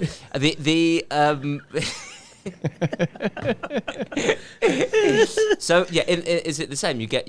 I mean, we've got there are similar laws. You've got the kashrut law. You've got the. I know a lot of people listen to this for the knowledge that they acquire from the different faith communities. Yeah, they do. That's Yeah, I read a lot of the comments. Yeah. Every time. And so age, I don't know how many days you get it cut off, and is it the same? Yeah, pretty much. Yeah. Exactly the same. So Now, and you get it. It's an operation. Oh now, no! A isn't it? local Jew comes around and just anyone who's any passing Jew comes around and just has you go. Oh, okay. No. It's And is he it's like a professional. Yeah. It's a professional. Oh, Why? so But yeah, they don't put you no from within the anesthetic. faith. From within the faith. It's Well, not NHS. It's not NHS. Yeah. But it's like a Jewish executioner for kids' dicks. he has a tiny what they call Guillotine. Guillotine. a tiny guillotine, and you place it. You get tied down, and 3, 2, 1, And then it's also and then useful everyone for muzzled up yeah. and And then the dads have cigars and like, can I just use that? Chop. Why? Can I ask why did you get it cut off? What's the? What a great question. Good question. He says, hoping that somewhere in the recess of his Jewish upbringing, he will. I think it's. I mean, I think it's more interesting to ask a Muslim about this, really, at this point. No, I don't know, and I can't remember, because my dad did it, all right, just like Dan's. It must have been some, biblical passage where someone got something lopped off, and he said, "Do the same to me as do your son," and that's how religion. Oh, kind of does. so I mean, something will have happened in the Old Testament times. Yeah. Where someone got an infection in their foreskin. I'll tell you what and it they were was. like, "Oh, mate, they need to get God Yeah. to." I'll tell you what I it was. remember. My now. dad had Bupa. No, I remember. Yeah. Abraham had an incredibly oversized foreskin, Tammy. and he Abraham! exactly. And he got quite a reputation. Well, it was slowing down our people because it was dragging. Yeah. So he had to have a load of people. And he invented lift. flight. And he- Abraham, who begot air travel. Moses didn't split the sea. It was just one Abraham's massive. He just schlong walked along going- it. Get your fucking Lilo knob out of this. Jews and Muslims just sliding on it like they were in a water. That was the original division. The Muslims got split with the Jews by Abraham's foreskin. And they're, guys, are you a lefty or a righty? And ever since then, The Islamic. All right, here we are. Back to leadership on this facts. I can is tell not- because of how Ishan's to. voice changed. Actually, well, I was Islamic. giving a fact before, and I remembered who's who your wants- favourite dictator? Yeah, who is your? We'll talk about your favorite dictator in a minute. Or Islamically, Islam is obsessed with cleanliness, and a lot of sand got stuck. Hey, are you in saying your we're dick. inferior? Yeah, a lot of sand. Leave it, lads. You get lots of sandy dick if you have a foreskin. Yeah. So you just chop it off and you get. Yeah, that my sandy. dad used common sense. The ancient Hebrews and your lot used God as a form of... Because no one wants their dick chopped off. You've got to say it's divine. Well, Haven't you? yours is divine, I have to say. And I need to stop greeting people at the entrance to the science centre with my dick. Simon, how was traffic? Check this out. It's a booper dick. Right, so we've done motorways, bellends, Yeah. foreskin. Now, Now, Simon, your career. Is he our conscience? I wasn't ready to stop talking about my privately manicured dick. No, I mean, it is. I mean, I'm going to say this. It's an absolute honour to have you here. Your comedy career is long and successful. And Not as long as... yes. the Mr. motorway. My dad's Nightingale's dick. massive. The motorway. I think there should be a special where we just talk about this, because this, I don't feel like it's run its course in I the agree. slightest. Oh, I didn't think it'd run its course. Sensei Carl, have other opinions. Carl is usually right, though. So what happens when about Carl it. tries to steer the ship away from, like, Dick Island? In my life, no, there's more dick chat. And then I try for a bit of more dick chat. Adam is so belligerent. I know you're not Adam, but Adam will usually go, no, we'll keep going. And then about 5 minutes later, everyone goes, yeah, Carl was spot on there. It was almost like he knows what he's doing. The gaffer's called it right. He's hauled off the dick and he's replacing it with some interview. You're going on to Halifax tonight. I am, mate, I am. Gigging, Yes. tour show, warm up. Warming what up are you for the tour, yeah. All right, great. When's The the Troublemaker tour, which is September through to December, as long as we're not in the middle of the 8th or 9th wave by then. Feels like we're gonna be, doesn't it? It's And it's a tour with you, Simon me as Brodkin. me, which is something that is only just recently happening, because you get to talk about other people's dicks more. So I've always done stuff in character. People probably know me most as Lee Nelson, Jason Bent, all the stunts, and this is me being me. What made you make that shift? Because your characters are so well loved, and almost every year for the last 5 or 6 years, you've had a seminal moment, whether it's Sepp Blatter, Theresa May, whatever. What made you think, right, now I just want to go on and talk about Dan's dad's foreskin? It's a great question that you sort of ruined at the end. Because it's like, well, I remember in the second lockdown, I was thinking, I need to talk about Dan Nightingale's dad's dick.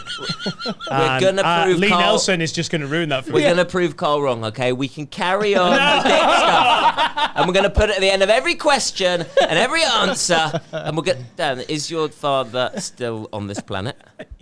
Okay, we'll get him on the I bloody mean, phone. you know, That was physically, maybe him maybe not bringing like before. emotionally. No, okay. And do you ever chat to him about it? Oh no! Are we actually trying to do that? Okay, stop. Okay, Carl. so... What made the shift? What made the shift? It just felt like it was the right time. So I've always naturally veered toward the characters. That was always something. That was the first time I stepped on stage. Why? Can I ask why? I know it's but just as a comic, because I worked with you. You probably won't remember. I think we did a gig in Putney like 15 years ago, maybe. Yeah. And you were doing Lee Nelson, and it was at a time where you and a couple of guys were doing characters. But I'd started work at the Hyena in Newcastle, which was almost like a D-badged jonglers. And the character acts that I worked with, it was like a thing that you could see was dying. Like it just, the guys there were really safe sort of jonglers, character acts. And that there was like Dominic Frisby, who's gone on to do good stuff. We've talked about it before, was doing Morris the Morris Dancer. Yeah. And it was exactly what you think it is. And then you were like sort of my age, a couple of years within my age, and we were at the time like the young wave of comedy, but you chose to do a character, which was unusual, wasn't it? Yeah, I like mean- post Kitson, post Ross Noble, where they were the guys, the cooler young guys that were getting success, people weren't doing that. There wasn't a considered choice. There wasn't a Boris, shall we remain or shall we leave? Let's weigh up the options. Yeah. It just felt like that's what I would do. That is what I do characters. I used to dick around in characters for years and years, inhabit a character, pretend to be someone. Well, of course, I'll just do that on stage. Had I known about everyone crashing and burning at the hyena, maybe there would have been more of a. But to me, it just there wasn't. That's what I did. Did you ever have characters when you were you ever a practicing doctor? I was a practicing doctor, which brings us nicely back onto chatting about Specialising in circumcision. Did you do any private healthcare in and around? There was one young Where's man, my age dick? 7. I was work experienced at the time. Yeah, No, that would be weird if you were a bit part of the operation, because I'd have been 7 and you'd have been about 10. yeah, well, there were a lot of clamps needed that day. I was the 24th clamp. Am I still part of this? So, Yeah, because you were a doctor. Did you practice your characters then? Did you ever try and no, but soften out them? of seeing many doctors came one of my doctor characters, and look, like all characters, they're kind of people who you see as you're living your life, and so yeah, it was pretty natural to have a doctor character. But yeah, and I think part of the question as to why I did characters, which I'm only just kind of getting into now, is because you know what, that felt more comfortable than me than going on as myself, and that's been the really cool thing about doing all the stand-up recently. Is what it's been like a whole new thing. It's been like starting again. It's been insane. Just the whole, how'd you hold the microphone? How'd you walk on stage? How'd you say hello? Everything that comes as second nature once you've been doing stand-up for a while. You just forget that the beginning parts of it involve has been that process again. I also, like, if you've never seen, like, Simon do Lee Nelson, I've worked with you at a festival, and I properly watched it. I think I was. You've worked a lot together. Jesus. No, we've literally worked together about 3 times in 20 years. I'm not even joking. Now? But I watched it because I was intrigued. This character thing has always intrigued me. Right. Yeah. And you literally were never 8 words away from a fucking big punchline. And I watched it. I was like, this is so well done. Within the character, there's no fluff or there's no pointless backstory. You were doing beautifully honed jokes that fit this character. People got the character and you give them the sort of visual signifiers. People know you already, but there was no wasted words. It was beautifully put together, punchlines, and how are you finding it now as yourself? Are you still essentially doing those, or is it more storytelling? Are you opening up a bit more? There's definitely more opening up because I wanted everything that I say to not be something that Lee could say. Otherwise, I'm thinking, what's the point in even doing it? Do you ever slip? Do you ever find yourself at a gig is going a bit more tricky? For the first handful of gigs, there was definitely just that absolute want to go back into something that I could do. The best thing, easiest I can liken it to, is being suddenly asked to write with your left hand if you're a right-hander, and you want to grab that pen because you know that you can do it, but you've got to keep on trying. You know what the letters look like, exactly. But the muscle memory's not quite there. And it's just coming out. I'm humiliating myself with some A that looks like some scroll. Yeah. So the first gigs were super hard, but like anyone at the beginning of stand-up, it's an apprenticeship, and you keep going, you get the stage time, you get better, and now... You know, it's great. It is great. Do you feel a bit more vulnerable? Like, because when you've got a well-honed act, especially I imagine with is that how I saw your stand-up with Lee Nelson? Is that how you see it? Is that how you prepared it, or have I it just looks so well put together, like joke after joke after joke? I think that it did work compared to other characters that didn't. I know even the Comedy Store, like I was regularly doing weekends then. Like we do not have characters, but Lee is so 3-dimensional in his presence and is also a joke machine. So what's there to go wrong? If it rips, it rips. What's the real? Exactly. Like it was never a why does that matter? It's just going to make people laugh. But yes, 100% more vulnerability, 100,000% more vulnerability. And part of the reason why I went into characters, like in hindsight, was because being oneself is so much more exposing. And you've got much more on the line as yourself. So even when I was smashing the hell out of it as Lee, and I'd step off stage, I didn't need time to get into character. I didn't need, I would be off stage me, and then the second I grabbed the mic or even walked on, that's Lee, and then the second I walked off, it was back to me. So even when I was doing the stuff, I never really felt like I owned it. It's really weird to say. Even when I'd smash the hell out of Live at the Apollo, whatever, I'd step off stage and it didn't ever really belong to me. This is me. My heart's on the line. My brain's on the line. My feelings are on the line. I'm stood there being myself. So it's a whole... Here's something I find really interesting in terms of the genesis and growth of Simon Brodkin, the stand-up, at a time like this, which is that now you see a lot of people who are getting quite successful online by becoming characters. So the Moes... Uncle Roger, guest on the podcast, Nigel Ung, they've become characters online, and that seems to be successful. So, I sometimes think, I need to do something online. Should I play a character? Have you found, how's that been for you, where you're seeing younger comics go online to become characters when you've been there, done that? The online, Done it the hard way, mate. Hard way, mate, yeah. When I did characters, people didn't even know what a character was then. They're wearing wigs. I'd wear a cap. But they literally didn't know in some places. Yeah. Like a lot of people have watched Lee Nelson not knowing what the... And that's a big compliment in some ways, but also then everything gets given to Lee. All the stunts, that's Lee's stunt. It's me. But then social media and the quality of the cameras people have got on their phones lends itself to be like, I'll just, a minute long for Instagram or whatever. Put a wig on or whatever. I think what characters are amazing at is burning brightly very quickly, because they instantly take you somewhere, which, let's say, doing a bit of stand-up down the lens just won't. Yeah. So it's like, for me, Lee is like fast food. It's like a nice Domino's pizza. But this feels potentially like it can be a 3-course meal. I want my tour. Obviously, the great compliment you paid me before about Lee being joke. Yeah. I will always have that in me. I've always seen the main role of a stand-up comedian. Let's make them laugh. Let's keep on making them laugh. But I want this to be infused with real thoughts, real ideas, real,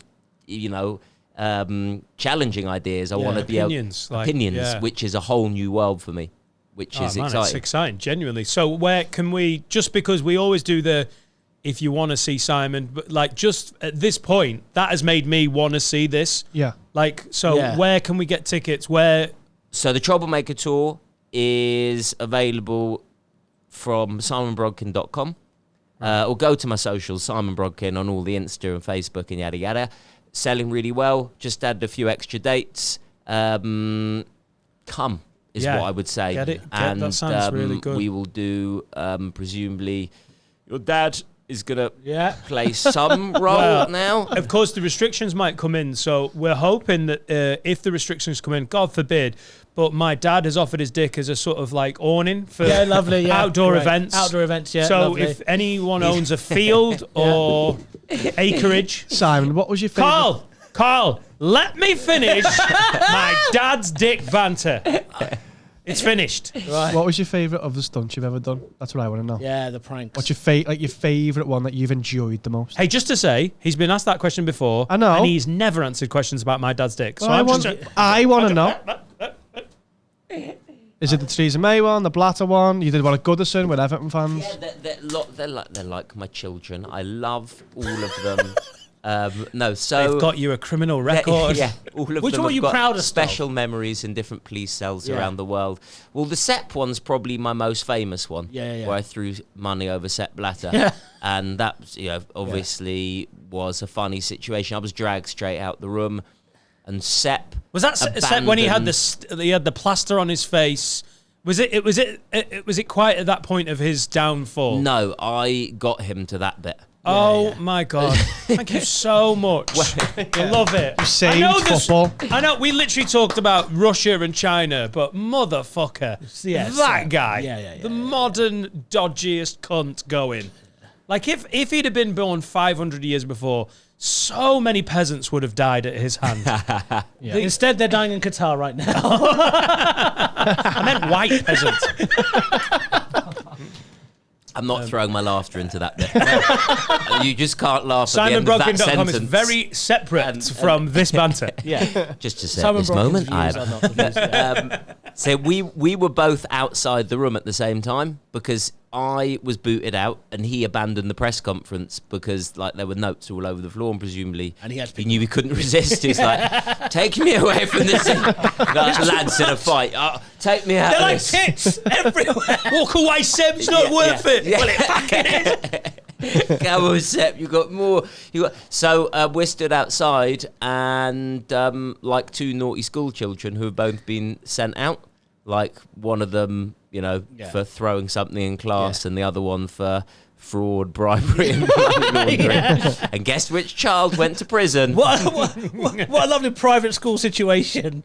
You got two kids. One of them's been chucked out for throwing stuff. The other one, fraud, bribery and embezzlement. Did you go in a cell then? What's that? Did you go in a cell that night? I went in a cell that night in downtown Zurich, and let me tell you this, it was gorgeous. Was there a Crime Stoppers number at the time? It was honestly. It was one of the nicest cells I've ever. I'm not.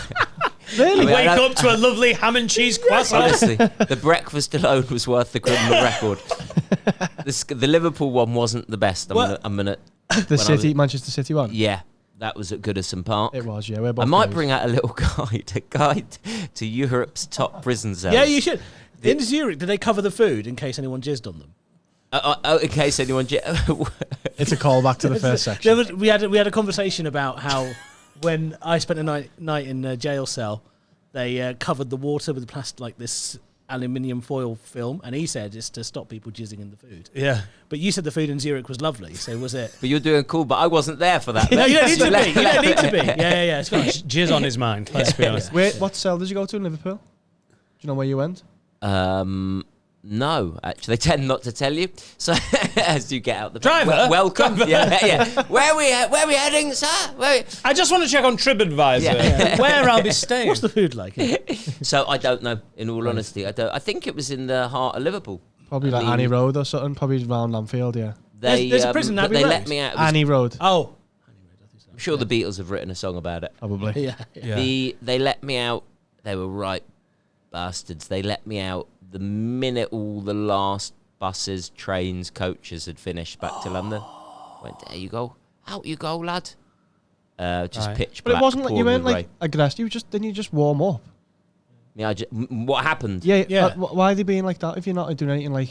Because they can be dicks. Yeah. And they get to choose how they treat you. And if they like you and know you and think you're fun, then they'll do nice things like loosen up your handcuffs and not jizz in your food. Yeah. But if they think that you're a dick and they don't like what you at the cut of your jib, then they treat you like crap. Yeah. And let me tell you, no prisoner has ever been treated worse than me. I have suffered for my pranking. Is there? I mean, maybe you disclosing it here is not what you want to do, but are pranks still something that you want to do and might do at some point? Sure, once a pranker, always a pranker. Right. No, of course, they're always fun to do. I mean, having to keep 2 meters away from people makes it again another. I've struggled more than any. The during real this victim of the pandemic. Especially when Sepp Blatter is staying at my house. It's really difficult passing him on the landing. I'm like, if only. Damn it. So yeah, always look. But as yourself, is it not because you've traded with these characters? These have been your life. Yeah. Did that not make it easier to then do the pranks within the characters? Like, you know. Well, yeah. The Jason Bent was for the 2026 World Cup bid. He was the ambassador for North Korea, and that was all. That was all the money that Sepp was owed. But then the Theresa May one, I mean, that was just me dressed up as a Tory boy, excuse Theresa, this is from Boris. So that, I mean, was that a character? Yeah, it's a bit of a, it was more, I mean, it was me being posh and. Do you ever just, in the moments before you do it, you've got there, you've planned it, you know what you're going to do, you're obviously quite adept at getting around security and just sort of charming your way into these situations. Do you ever just get a moment when you know it's about to be go time? You know, like I've done gigs around the country and I love comedy where just as you are about to walk on in, like, let's be honest, Hull, you think, oh, fuck. Or, like, you just get that, like, oh, I can't be arsed. Have you ever had that with one of these pranks? Imagine just before Trump. No, but do you ever, like, just question yourself and go, oh, maybe I won't do this today. Maybe I don't. No, because the work and the thought and the process that have gone to just get you next to that person, that is all the effort that's gone in. So to pull out then would that would be criminal. Do you ever feel in danger, though? Well, especially the like Theresa Trump's May Theresa one, you can see me handing it to her. I'm a little bit nervous. I thought in the back of my mind, is there a protocol where if you get within a certain distance of the head of state... Touching distance. That's the Queen, isn't it? Touching distance. Of the Prime Minister. Of the Prime Minister, of the leader of this country. Is there a sniper exactly, in because the Tory party conference? Exactly. And I thought, if you are just... there's like a safe zone of I don't know how long. And I thought, if you break that, it's like, it's a code 16. A code 16. Code 16. I know you picked that random number, but I'd love to know what the code 1 to 15 was. Code 9, he's got his knob out within 3 meters. Wing him. He's a fucking massive dick. He's either Jewish, Muslim, or from Preston. Yeah. God, I've never even thought about that. Well, Trump wasn't president at the time, was he? He was running. Trump was afforded, once you are one of the two candidates, because it's a 2-horse race, Democrat, Republican, then you are given, you go, right. Congratulations, you get these goons to follow you around for the rest of your life. So that one I wasn't going right up to him. And obviously when you're thinking of the stunts and how they're going to play out and whether you can get away with the stuff, you know, you need to be realistic and know that if you get within a certain distance of some people and do certain things, you're getting rugby tackled or shot. I was told I was pretty close to being shot that day. Trump. Yeah, Trump. Yeah. That isn't... Like, now you're saying it, you're like, yeah. Because American presidential it's the American presidential candidate. It's the Republican candidate. Exactly. It's Trump. Yeah. And so all the thinking was you have to just do this so there's no bangs and there's no moments where people think you're going to kill someone. Don't give them a code 16 moment. It's a code 27 in America. That's right up the country you're in just gets nuked. The whole of Scotland. His golf Trump course pulled out. So, it can be scary. No, but just before you're like, this is... all the planning's been there. So I remember being, close to Theresa May going, this is it. I'm actually managed to get to this moment. That's so here we go. And in the aftermath, like, are you written to... Obviously, there's the judicial system. But I mean... Are they not just... They must have you as like, this guy, I can't quite pin him with what he's doing. Definitely being really annoying. It's really interesting you say that because... there isn't a law. For example, the Goodison Park one. Now, I took advice from a lawyer before. That can't be me. That just can't be me. It is. Mate, what is going on? What are you about it? What is going on? It's on silent. It is on bear witness to this flicking onto silent. I mean... This is honestly, this is a code 8 for us. I'm just letting you know. As long as it's not a code 16. One more time, I will hide that in my foreskin. Right, this is going off, mate. This is going off. No, I'm not a fucking lunatic. I'm going to put it on Do Not Disturb. I mean, what the fuck? There we go. It's still going back to Ishan to charge. Come on. Some charge. Do your job. Come on. There isn't a law. So the Goodison Park one, I took advice from a lawyer. Happened to be appalling advice. They said, if you go on the pitch, it's fine. As long as you don't interrupt the play. So I made sure I did it before the match. I had plans to score a goal, obviously. Yeah. But quite the contrary.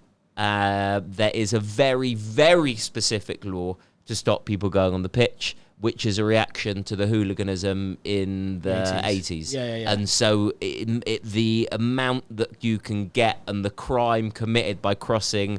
by getting out, crossing the white line? Crossing the white line, Crossing the white line, that is actually a big offence. But obviously, it's not meant to stop someone pretending that they are being signed by that football club as in character. It's meant to stop someone running on and kicking the shit out of someone. But the system will use those laws how they want them used when they want to bollock someone out. Exactly. So for that one, I did get a criminal record and subsequently no longer deal with that lawyer.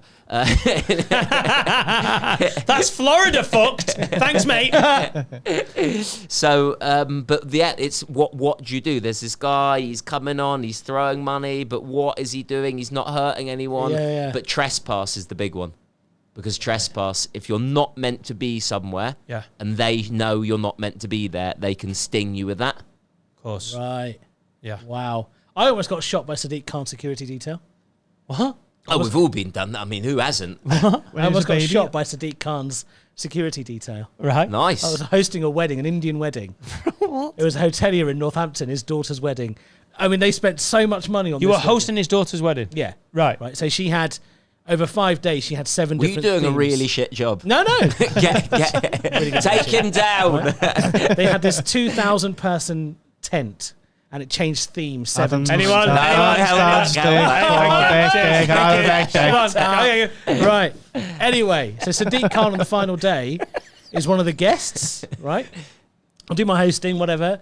When the gig's finished, well, not the gig, the wedding. My hosting is finished. I'm walking back and I have to go past Sadiq Khan. Right. So Sadiq gets up to kind of talk to me, but as he does, he kind of catches his leg on the chair leg. Okay. So he falls forward and I go to grab him. And then 3 of these people from nowhere just start running towards me, hands on their hips like this. And Sadiq Khan had to be like that, like put his hands forward to... Oh, my God. And We're getting him a drink. He needs water. Wow. What a terrible way to get shot. I know. Of all, like, global politicians... Where is Sadiq Khan on that list? Like, pretty low. Yeah, right. Do you reckon it's shoot to kill? Shot by... Huh? Do you reckon it's shoot to kill? I reckon it's shoot to hurt. I'm pretty surprised that Simon can get within touching distance of the Prime Minister, and he tries to help the Mayor of London and nearly gets shot at the wedding he's been booked for. It's a fucking phenomenal. Apparently, the Sadiq Khan Secret Service not a big fan of Ishan's chat. They did not enjoy my stuff. It wouldn't be a headshot, would it? Huh? It'd be like in the leg, wouldn't it? It would be, like a rubber bullet to the leg. It wouldn't be a headshot, would it? What? You should have said to them, guys, like, just out of interest, like, what would you have done? Yeah, just Hand shot. not opening and let him fall to the ground. That seems like a perfect point to have a little break, and we'll be back with some Have a Words. Woo! What's happening, guys? It's sponsor time, as always, and this week it's parcelstation.co.uk. If you work for or run a company that likes to send some shite to your customers, you might be able to save a little bit of money on your parcel costs via parcelstation.co.uk. They're a parcel management company, and they work with some of the biggest e-commerce places in the world, like Amazon and eBay. And they've also got contracts with all the biggest delivery companies, like Hermes, if you want your parcels lashed on the fucking roof, that is, DPD, Yodel. They've got contracts with everyone. And if you want to save a little bit of money on your company's parcel costs, go to their website, parcelstation.co.uk/have a word, and see what they can do for you. They might be able to save you a little bit of dough. They've even worked with one of our biggest sponsors, one of our longest serving sponsors, beer52.com. They're a great company. They're fans and supporters of the podcast. So if you are looking to get some parcels sent on a business level, go and support them. They support us. That's how adverts work. We appreciate you. Now let's get back to the episode. Do you know what I'm saying that? I'm playing the Have a Word music, but actually I've got a question that someone sent in that I want to ask before that. Justin says, recently celebrated my birthday where my girlfriend booked a night away in Canterbury. Sadly, her final surprise was cancelled as a bar she had booked with table cocktail magician. The guy killed himself the night before. What? That's the best. Now, the reason I like Justin is that he made no comment on that. Like, yeah, it's a nightmare. Every time we book a weekend away, someone kills themselves and we don't get what we booked. I mean, he says, what's the best / worst excuse you've had for blowing out a gig, and who's giving the best one you've heard of in the industry? So, excuses for not making the gig What have you done? What have you heard? For example, now, Adam, our beloved lost King Lid, is suffering from the Rona. Have we seen tests? Have we seen... Oh, you know why Wow. we've seen tests? Because the promoter he was working for this week with a famous comedian around the country, quite a big tour. Catherine Ryan.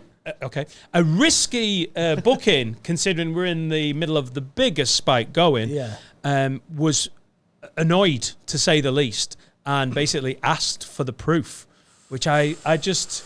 Yeah. But, to be fair to the promoter, I did say to Adam, like, when I realised he wasn't having, like, health anxiety and that he wasn't scared and worried, because his health anxiety is real, isn't it? I was like, it's pretty... What does he worry about?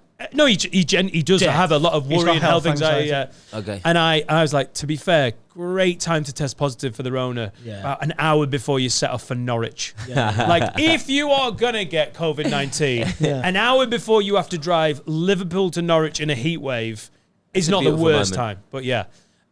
What excuses have you given? I saw one yesterday on Twitter, and it was like a dating one. Right. So the lad says, "Hey, sorry for the late reply. Been a manic few days. How's your weekend been?" And she says, "Is that code for you have a girlfriend to spend the weekend with?"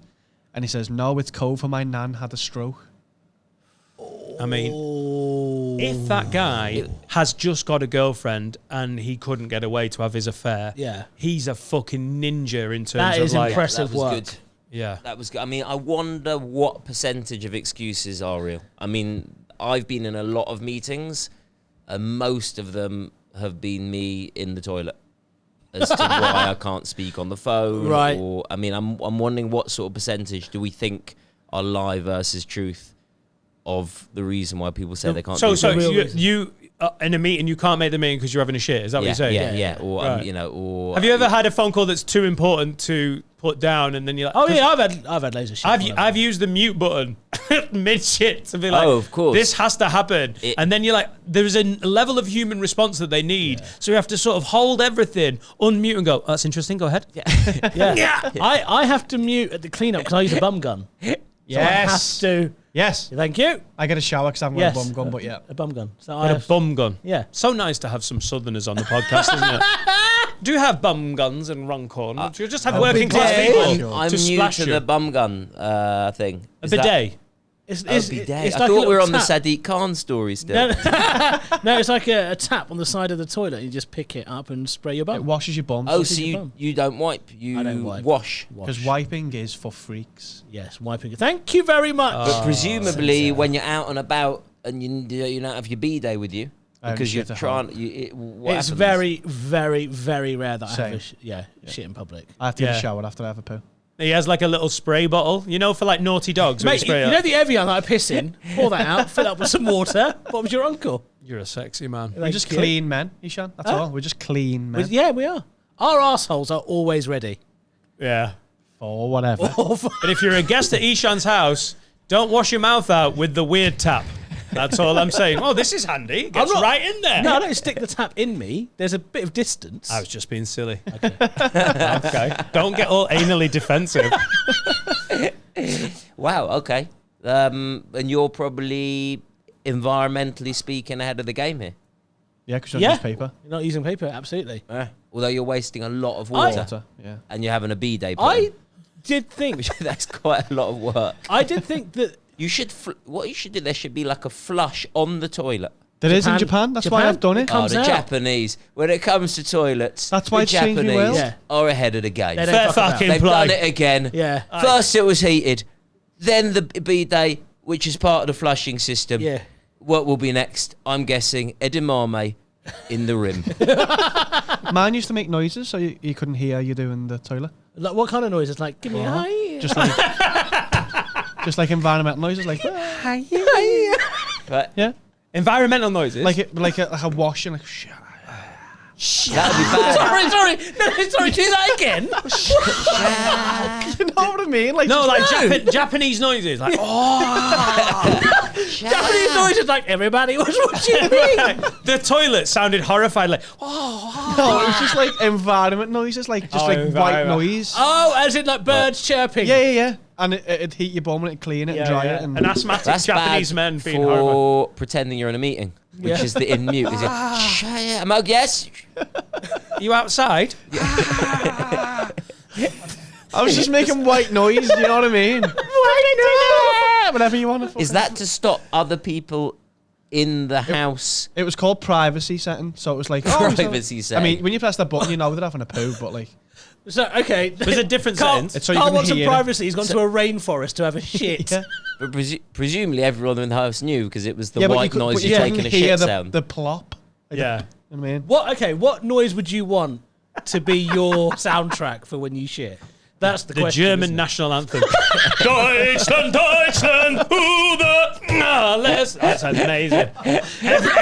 Every World Cup, right up until like the You had to choose quarterfinals, a national anthem. Carl gets like a weird PTSD, IBS, like, God almighty. What's happening? I'm looking forward to this game, and all of a sudden I need a shit. Sorry. probably Pokemon theme tune. Pokemon theme tune. Going Japanese, yeah. So, Really? what are you going for? What soundtrack in yours? Oh, well, Uber Alice is going to be hard to beat. Let's have a think. EastEnders, I think. Which bit though? You could get your timing wouldn't need to be great to hit the drums Yeah. because you're putting a lot of pressure on that Uber Alice. Yeah. I still do the joke in my household, and my wife, God bless her, I can tell she loves me because she still thinks Laura asked me what my favourite colour is, and then she goes, "Oh God, what's your favourite colour?" And I time it with my first strain of the poo by going, "Navy blue," like that. Because I just heard a late night joke when I was about 17. What's the Scottish TV presenter that made it in America? Yeah. And he did this guy. joke about two women shitting in Debenhams. Right. And one was like, what colour was that dress? And it was built up for ages and you didn't see the punchline coming. I thought that turquoise was lovely on you. Which one do you mean though? Oh, it was delightful. The second one you tried. And the punchline was just, oh, you mean that one that was navy blue? And it was just a stupid old lady shitting joke. And I, on my own, and it must have been on Channel 5 when I was about Brilliant. 17, I laughed so hard Amazing. that I am still doing that joke with my family, and I have made my 4-year-old daughter do the punchline. Does she do the same thing? If she goes to the toilet and because she's 4, she goes, I'm not going for a poo. So I've gone, Etta, what's your favourite colour? And then she goes, pink. And I go, no, say navy blue. And she's done it. Not far off. That's impressive. Probably not timed it right, but Think what you could have taught her with the amount of hours. Spanish. But that's not the point, is it? Steve, what are you going for? What's your soundtrack? Yeah. Soundtrack for your poo. What have we got? EastEnders. Pokemon. He just wants the sound of editing the first section of this podcast. That's I don't know. Like, if we're going national anthem, I'll probably go Italy before Germany, though. Not Spain, 'cause there's no word, so I'll be a bit anticlimactic. Do you know the Italian national anthem? Vittorio Angeloni tweeted about it on the final. He was like, "This is the game between the best national anthem in the world and the worst." Yeah. Yeah. Our And national I anthem is a want downer. he was such an antagonist as a Catholic Ulsterman who is Italian heritage. Yeah. Jesus Christ, he was unbearable on Twitter, but he was spot on with that. The Italian national anthem is an absolute. Yeah, not that one. And the band can never get it in tune with Yeah, the no fans one's and ever the sing- players. yeah. Like every. No one's ever singing at the same And time. I'm essentially an anti-royalist atheist, and it doesn't speak to me all that much.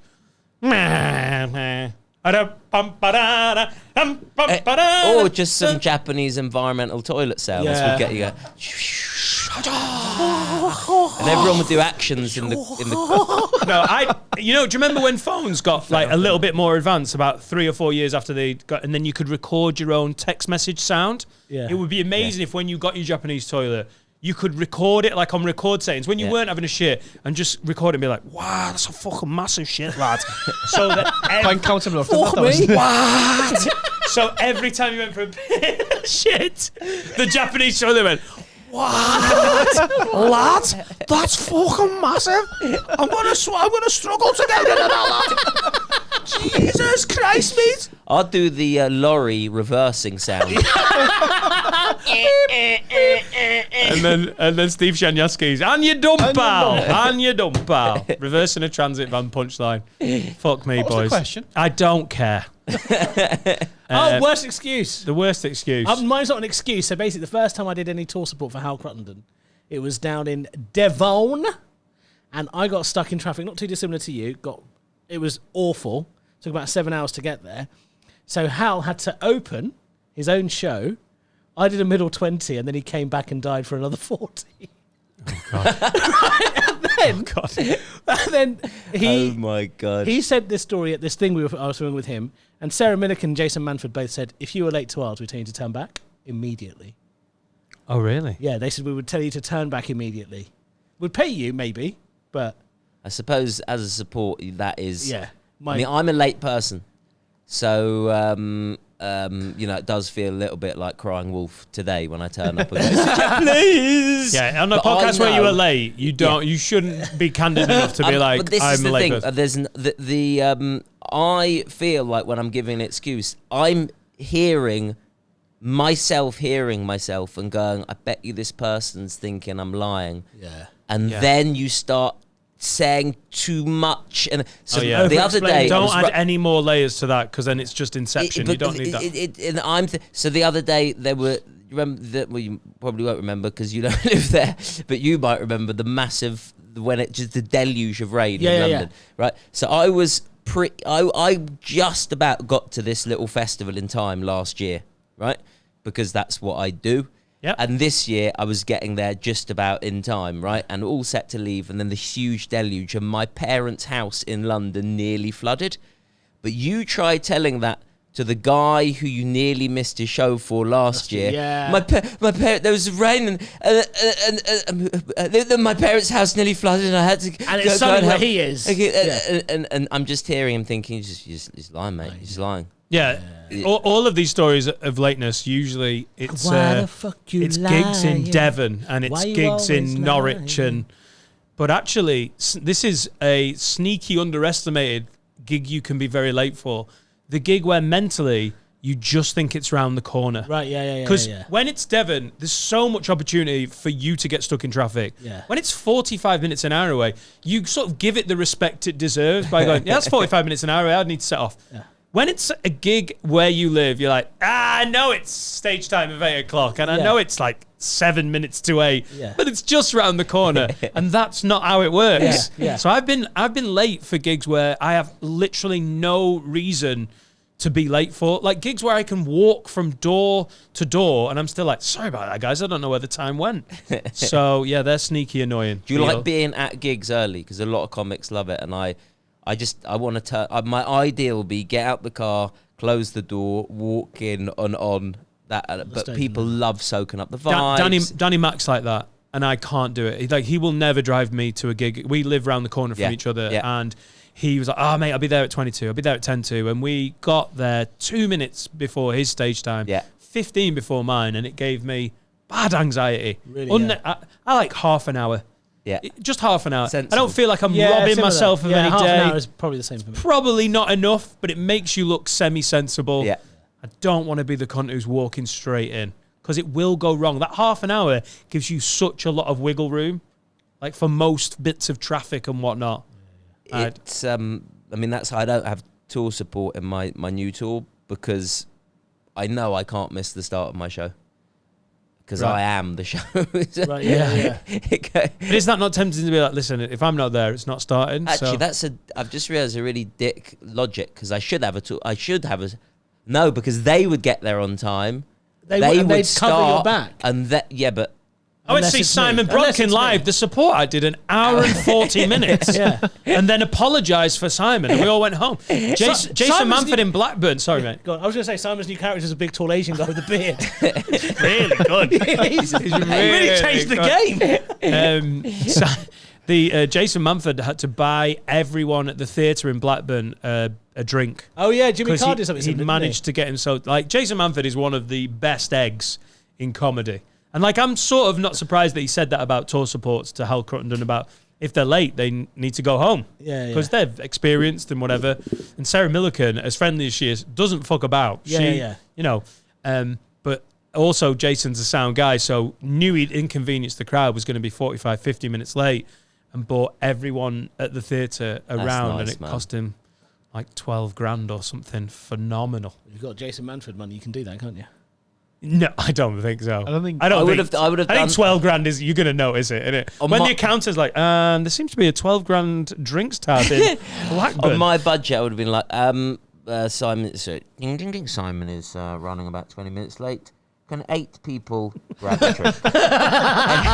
Fight to the death. Survival of the fittest. Ding dong, Simon has been delayed further. Every audience member is allowed 1 bag of Frazzles. Yeah. 1 bag of Frazzles Between for everyone. two. Between two. Or it's just made it. Please put the Frazzles back. Right, let's do some have a words. It feels like we should. We always should. Carl, does it feel like we do have a words begrudgingly on this podcast? We like get to the end and we're like, we need to do these. Sometimes, but Yeah. let's fucking do it. Kai Anderson says, can you guys have a word with the fucking idiots giving people a hard time for still wearing a mask? Yeah. Fine if you're not into it, but can you just let the people who feel they want to get on with it? You don't know their situation, so don't be a twat and say something. That's from Kai Anderson. How Imagine do you feel? being like I mean, this whole mask wearing and the pandemic and the deaths and the destruction that it's causing is horrendous. But imagine feeling that this podcast should be the main outlet for your frustration with the pandemic. But it's Can got to that point. Can you imagine how many people that Kai has written to? But honestly, no one will please. Number 10. Just try have no a response. word. Try have a word. Public Health England. No response. Yeah, my ombudsman. I don't even know response. the email, but it's so tempting to do that with a lot of the emails. Like people are having genuine life dramas. But then you can't do that because they're going to go, I'm not going to email them cunts. That's true. So That's true. We are the number one place for all coronavirus and all health issues in general, even emergencies. Even This is the next one. Lids, I've found a lump. Can you advise? I mean, for us Public to stay Health England. away from... So, I don't know where you're at with masks, but I was, even on Monday's record, on the first day of Freedom Day, which can suck all of my flaps, of which I was like, I'm going to wear a mask. You know this. They've been sucked off. I was so adamant that I was like, I'm going to wear the mask because, it's no skin off my nose. I don't mind it. I don't want to get this again. I did a gig last night and couldn't be arsed. And there was a young people, and I didn't want to look like the pensioner at the gig. Yeah. And then today, as we got in, I was carrying a fan and a bag, and I was like, it's so much easier to not put it on. And I think my resilience has just washed away through laziness. I mean, I will just say, a bit serious, I will say there are lots of people out there who are severely immunocompromised. They might have cancer, they might have other stuff. If you don't wear a mask, those people die. Basically, that's basically the truth. So hang on, I had a fan in one hand. Bag. They don't wear a mask. If you don't wear a mask, wear a mask around immunocompromised people, Are they wearing a mask though? they're not going out at the moment. That's part of the big thing. Is a lot of immunocompromised people. I make a point of not hanging out with immunocompromised people. Don't go to their house. Cool. I'm ill. I'm like, I've had cancer. They don't do cocaine. Who hasn't? Just don't cough in the letterbox of anyone with cancer. Yeah. Don't do that. Yeah, and don't kiss people that don't want to be kissed because they might be immunocompromised. Speaking of which, are people snogging in clubs anymore? Does that happen? Yeah. Does it? It happened before. I don't know if it happens now. The 19-year-olds that were out on Monday when I was out in the nightclub weren't keen. Well, they're not. They weren't keen. I kept leaning in. They were like young women crying and like going to bouncers and being like, I'm immunocompromised, I imagine. Because you had your mask on, mate. And then the police came over. Yeah, I had my mask on. With a little hole cut in the middle. They didn't even like being grabbed. But that's probably because of the pandemic. I don't know, like, how Simon the fuck do we Brodkin know? had nothing to do with that last section. Everyone who did not enjoy that gets a free bag of Frazzles from Simon Brodkin. From Jason Manford. From Jason Manford. Have Jason Manford's Frazzles if you felt awkward at Dan's Me Too banter. Yeah, maybe they're not. Maybe they're a bit reticent. Maybe... I don't know. Are people snogging anymore? I've not snogged in a long time, so I don't know. Your partner? I think you're ahead of your years, mate. You should need to ask that when you're like 60 or 70, not when you're in. Does anyone snog in nightclubs anymore? You do kissing, what you do? Are the young people necking in discotheques? Are they lip-sync one another? If you're 19, can you tell us what the nightclub chat's like? Yeah, what is it? What is a... Okay. Carl's got a bit of the old fingering action going on. Are you going to cut to you doing the finger sign, or do we want Ishan to explain? Wow, you've got an unusual... I used to go That's to the right way to these do it. GAY. Is anyone... You used to come hither. Have you got arthritis from your bowling days?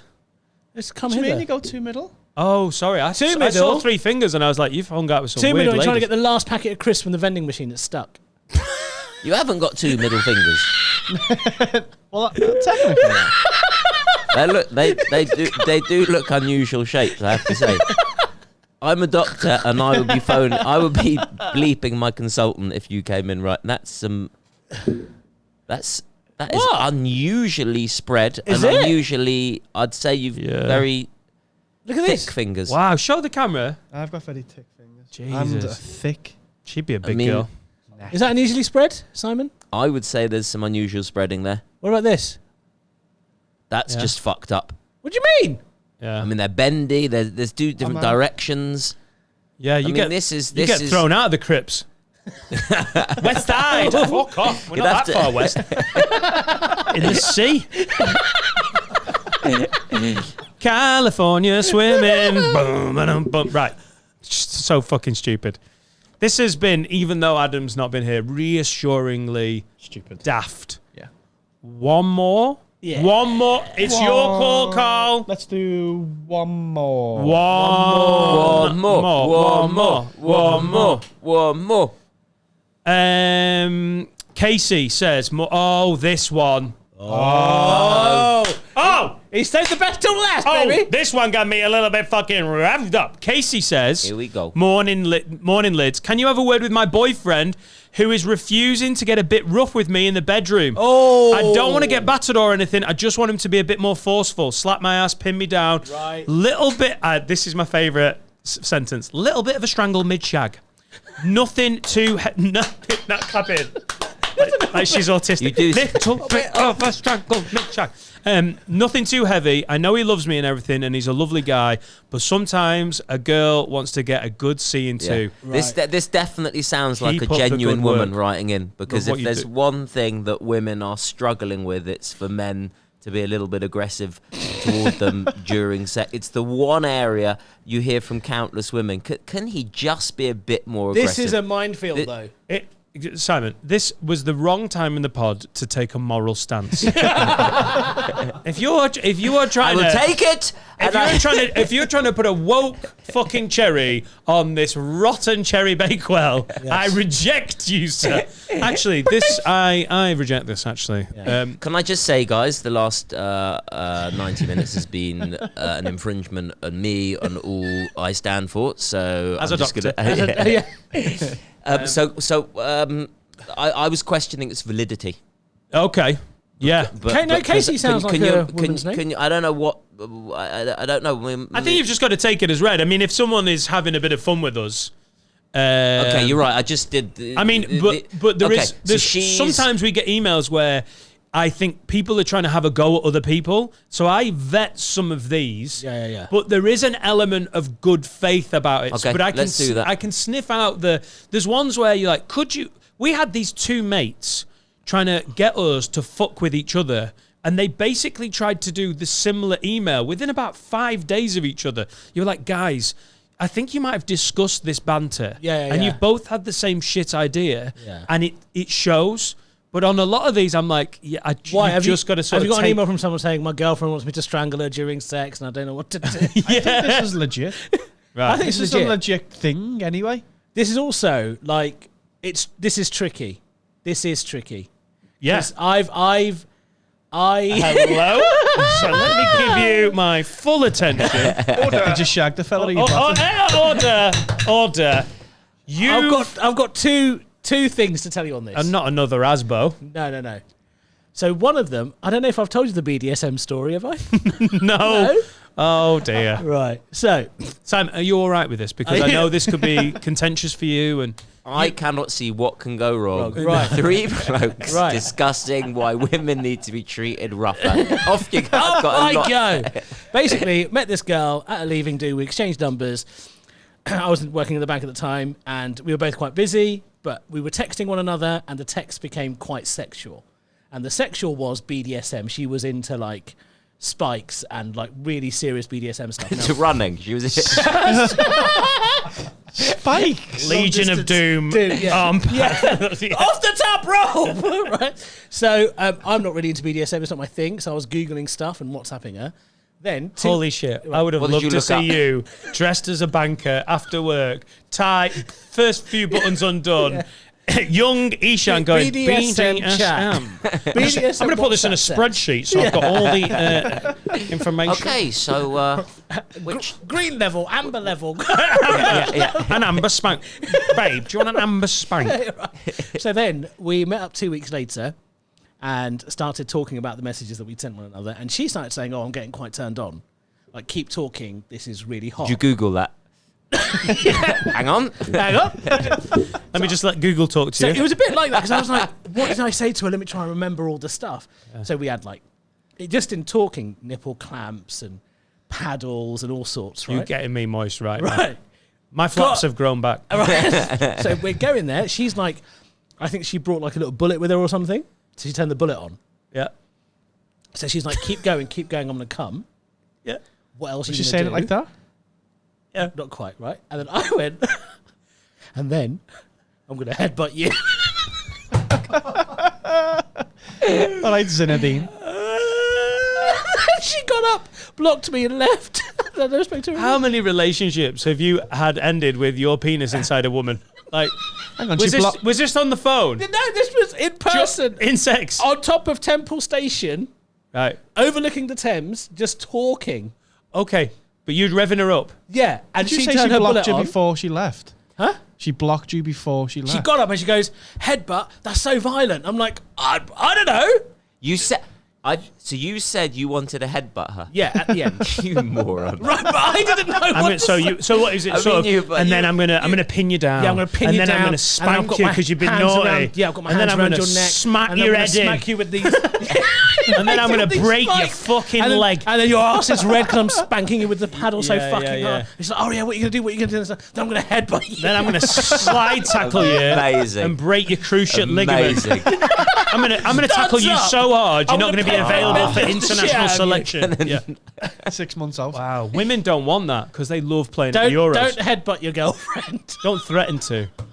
That's good advice right there. Do you know, Casey's, I'm so glad you sent this in, but there's nothing we can do. Yeah. Because if you have found a guy that you love Yeah. and you're with him, but you've got a little bit of that kink in you, and if he is a nice vanilla guy, you aren't going to be able to teach him to do it properly. Set up your own. Get a belt. Tie it around your neck across either side of the bed. Right. Make that choke you. Okay. And let him do what he needs to do. I don't... Because he's not strangling you. He then, just is sounds he? like a nice guy. He does. You can't be like, and now spank me, and he's like, She naughty. needs maybe to give him a reason to be genuinely angry. So rather than it being a sexual thing, is she's like, good. you fucking yeah! So I don't know what this guy's into, Take the but bits whatever out. his hobbies are, cut him up. Yeah. Or if he's a Turn off the really nice PlayStation when guy, he's like, I don't know what really nice guy. I don't know, like I think you're onto something. Mid PlayStation game. Mid PlayStation game. They're playing Call of Duty. You can feel the energy, and she just naked turns it off. Hide his glasses. Right. Or break one of the lenses or Yeah, something. Because yeah. I don't think there's going to be much to niggle this guy. But then he Lego might. brick before he gets onto the bed, just under If the you foot. want, like he it won't rough, blame her for that. You need something that Yeah. she is responsible for. But if you have want an affair with his brother. Brother, yes. don't Push hide his his mum glasses down the though, stairs. because if you want someone to be rough with you, you need them to be able to see what they're doing. Because otherwise, he's going to start spanking your ankle or something. and Agree a that's- safe word.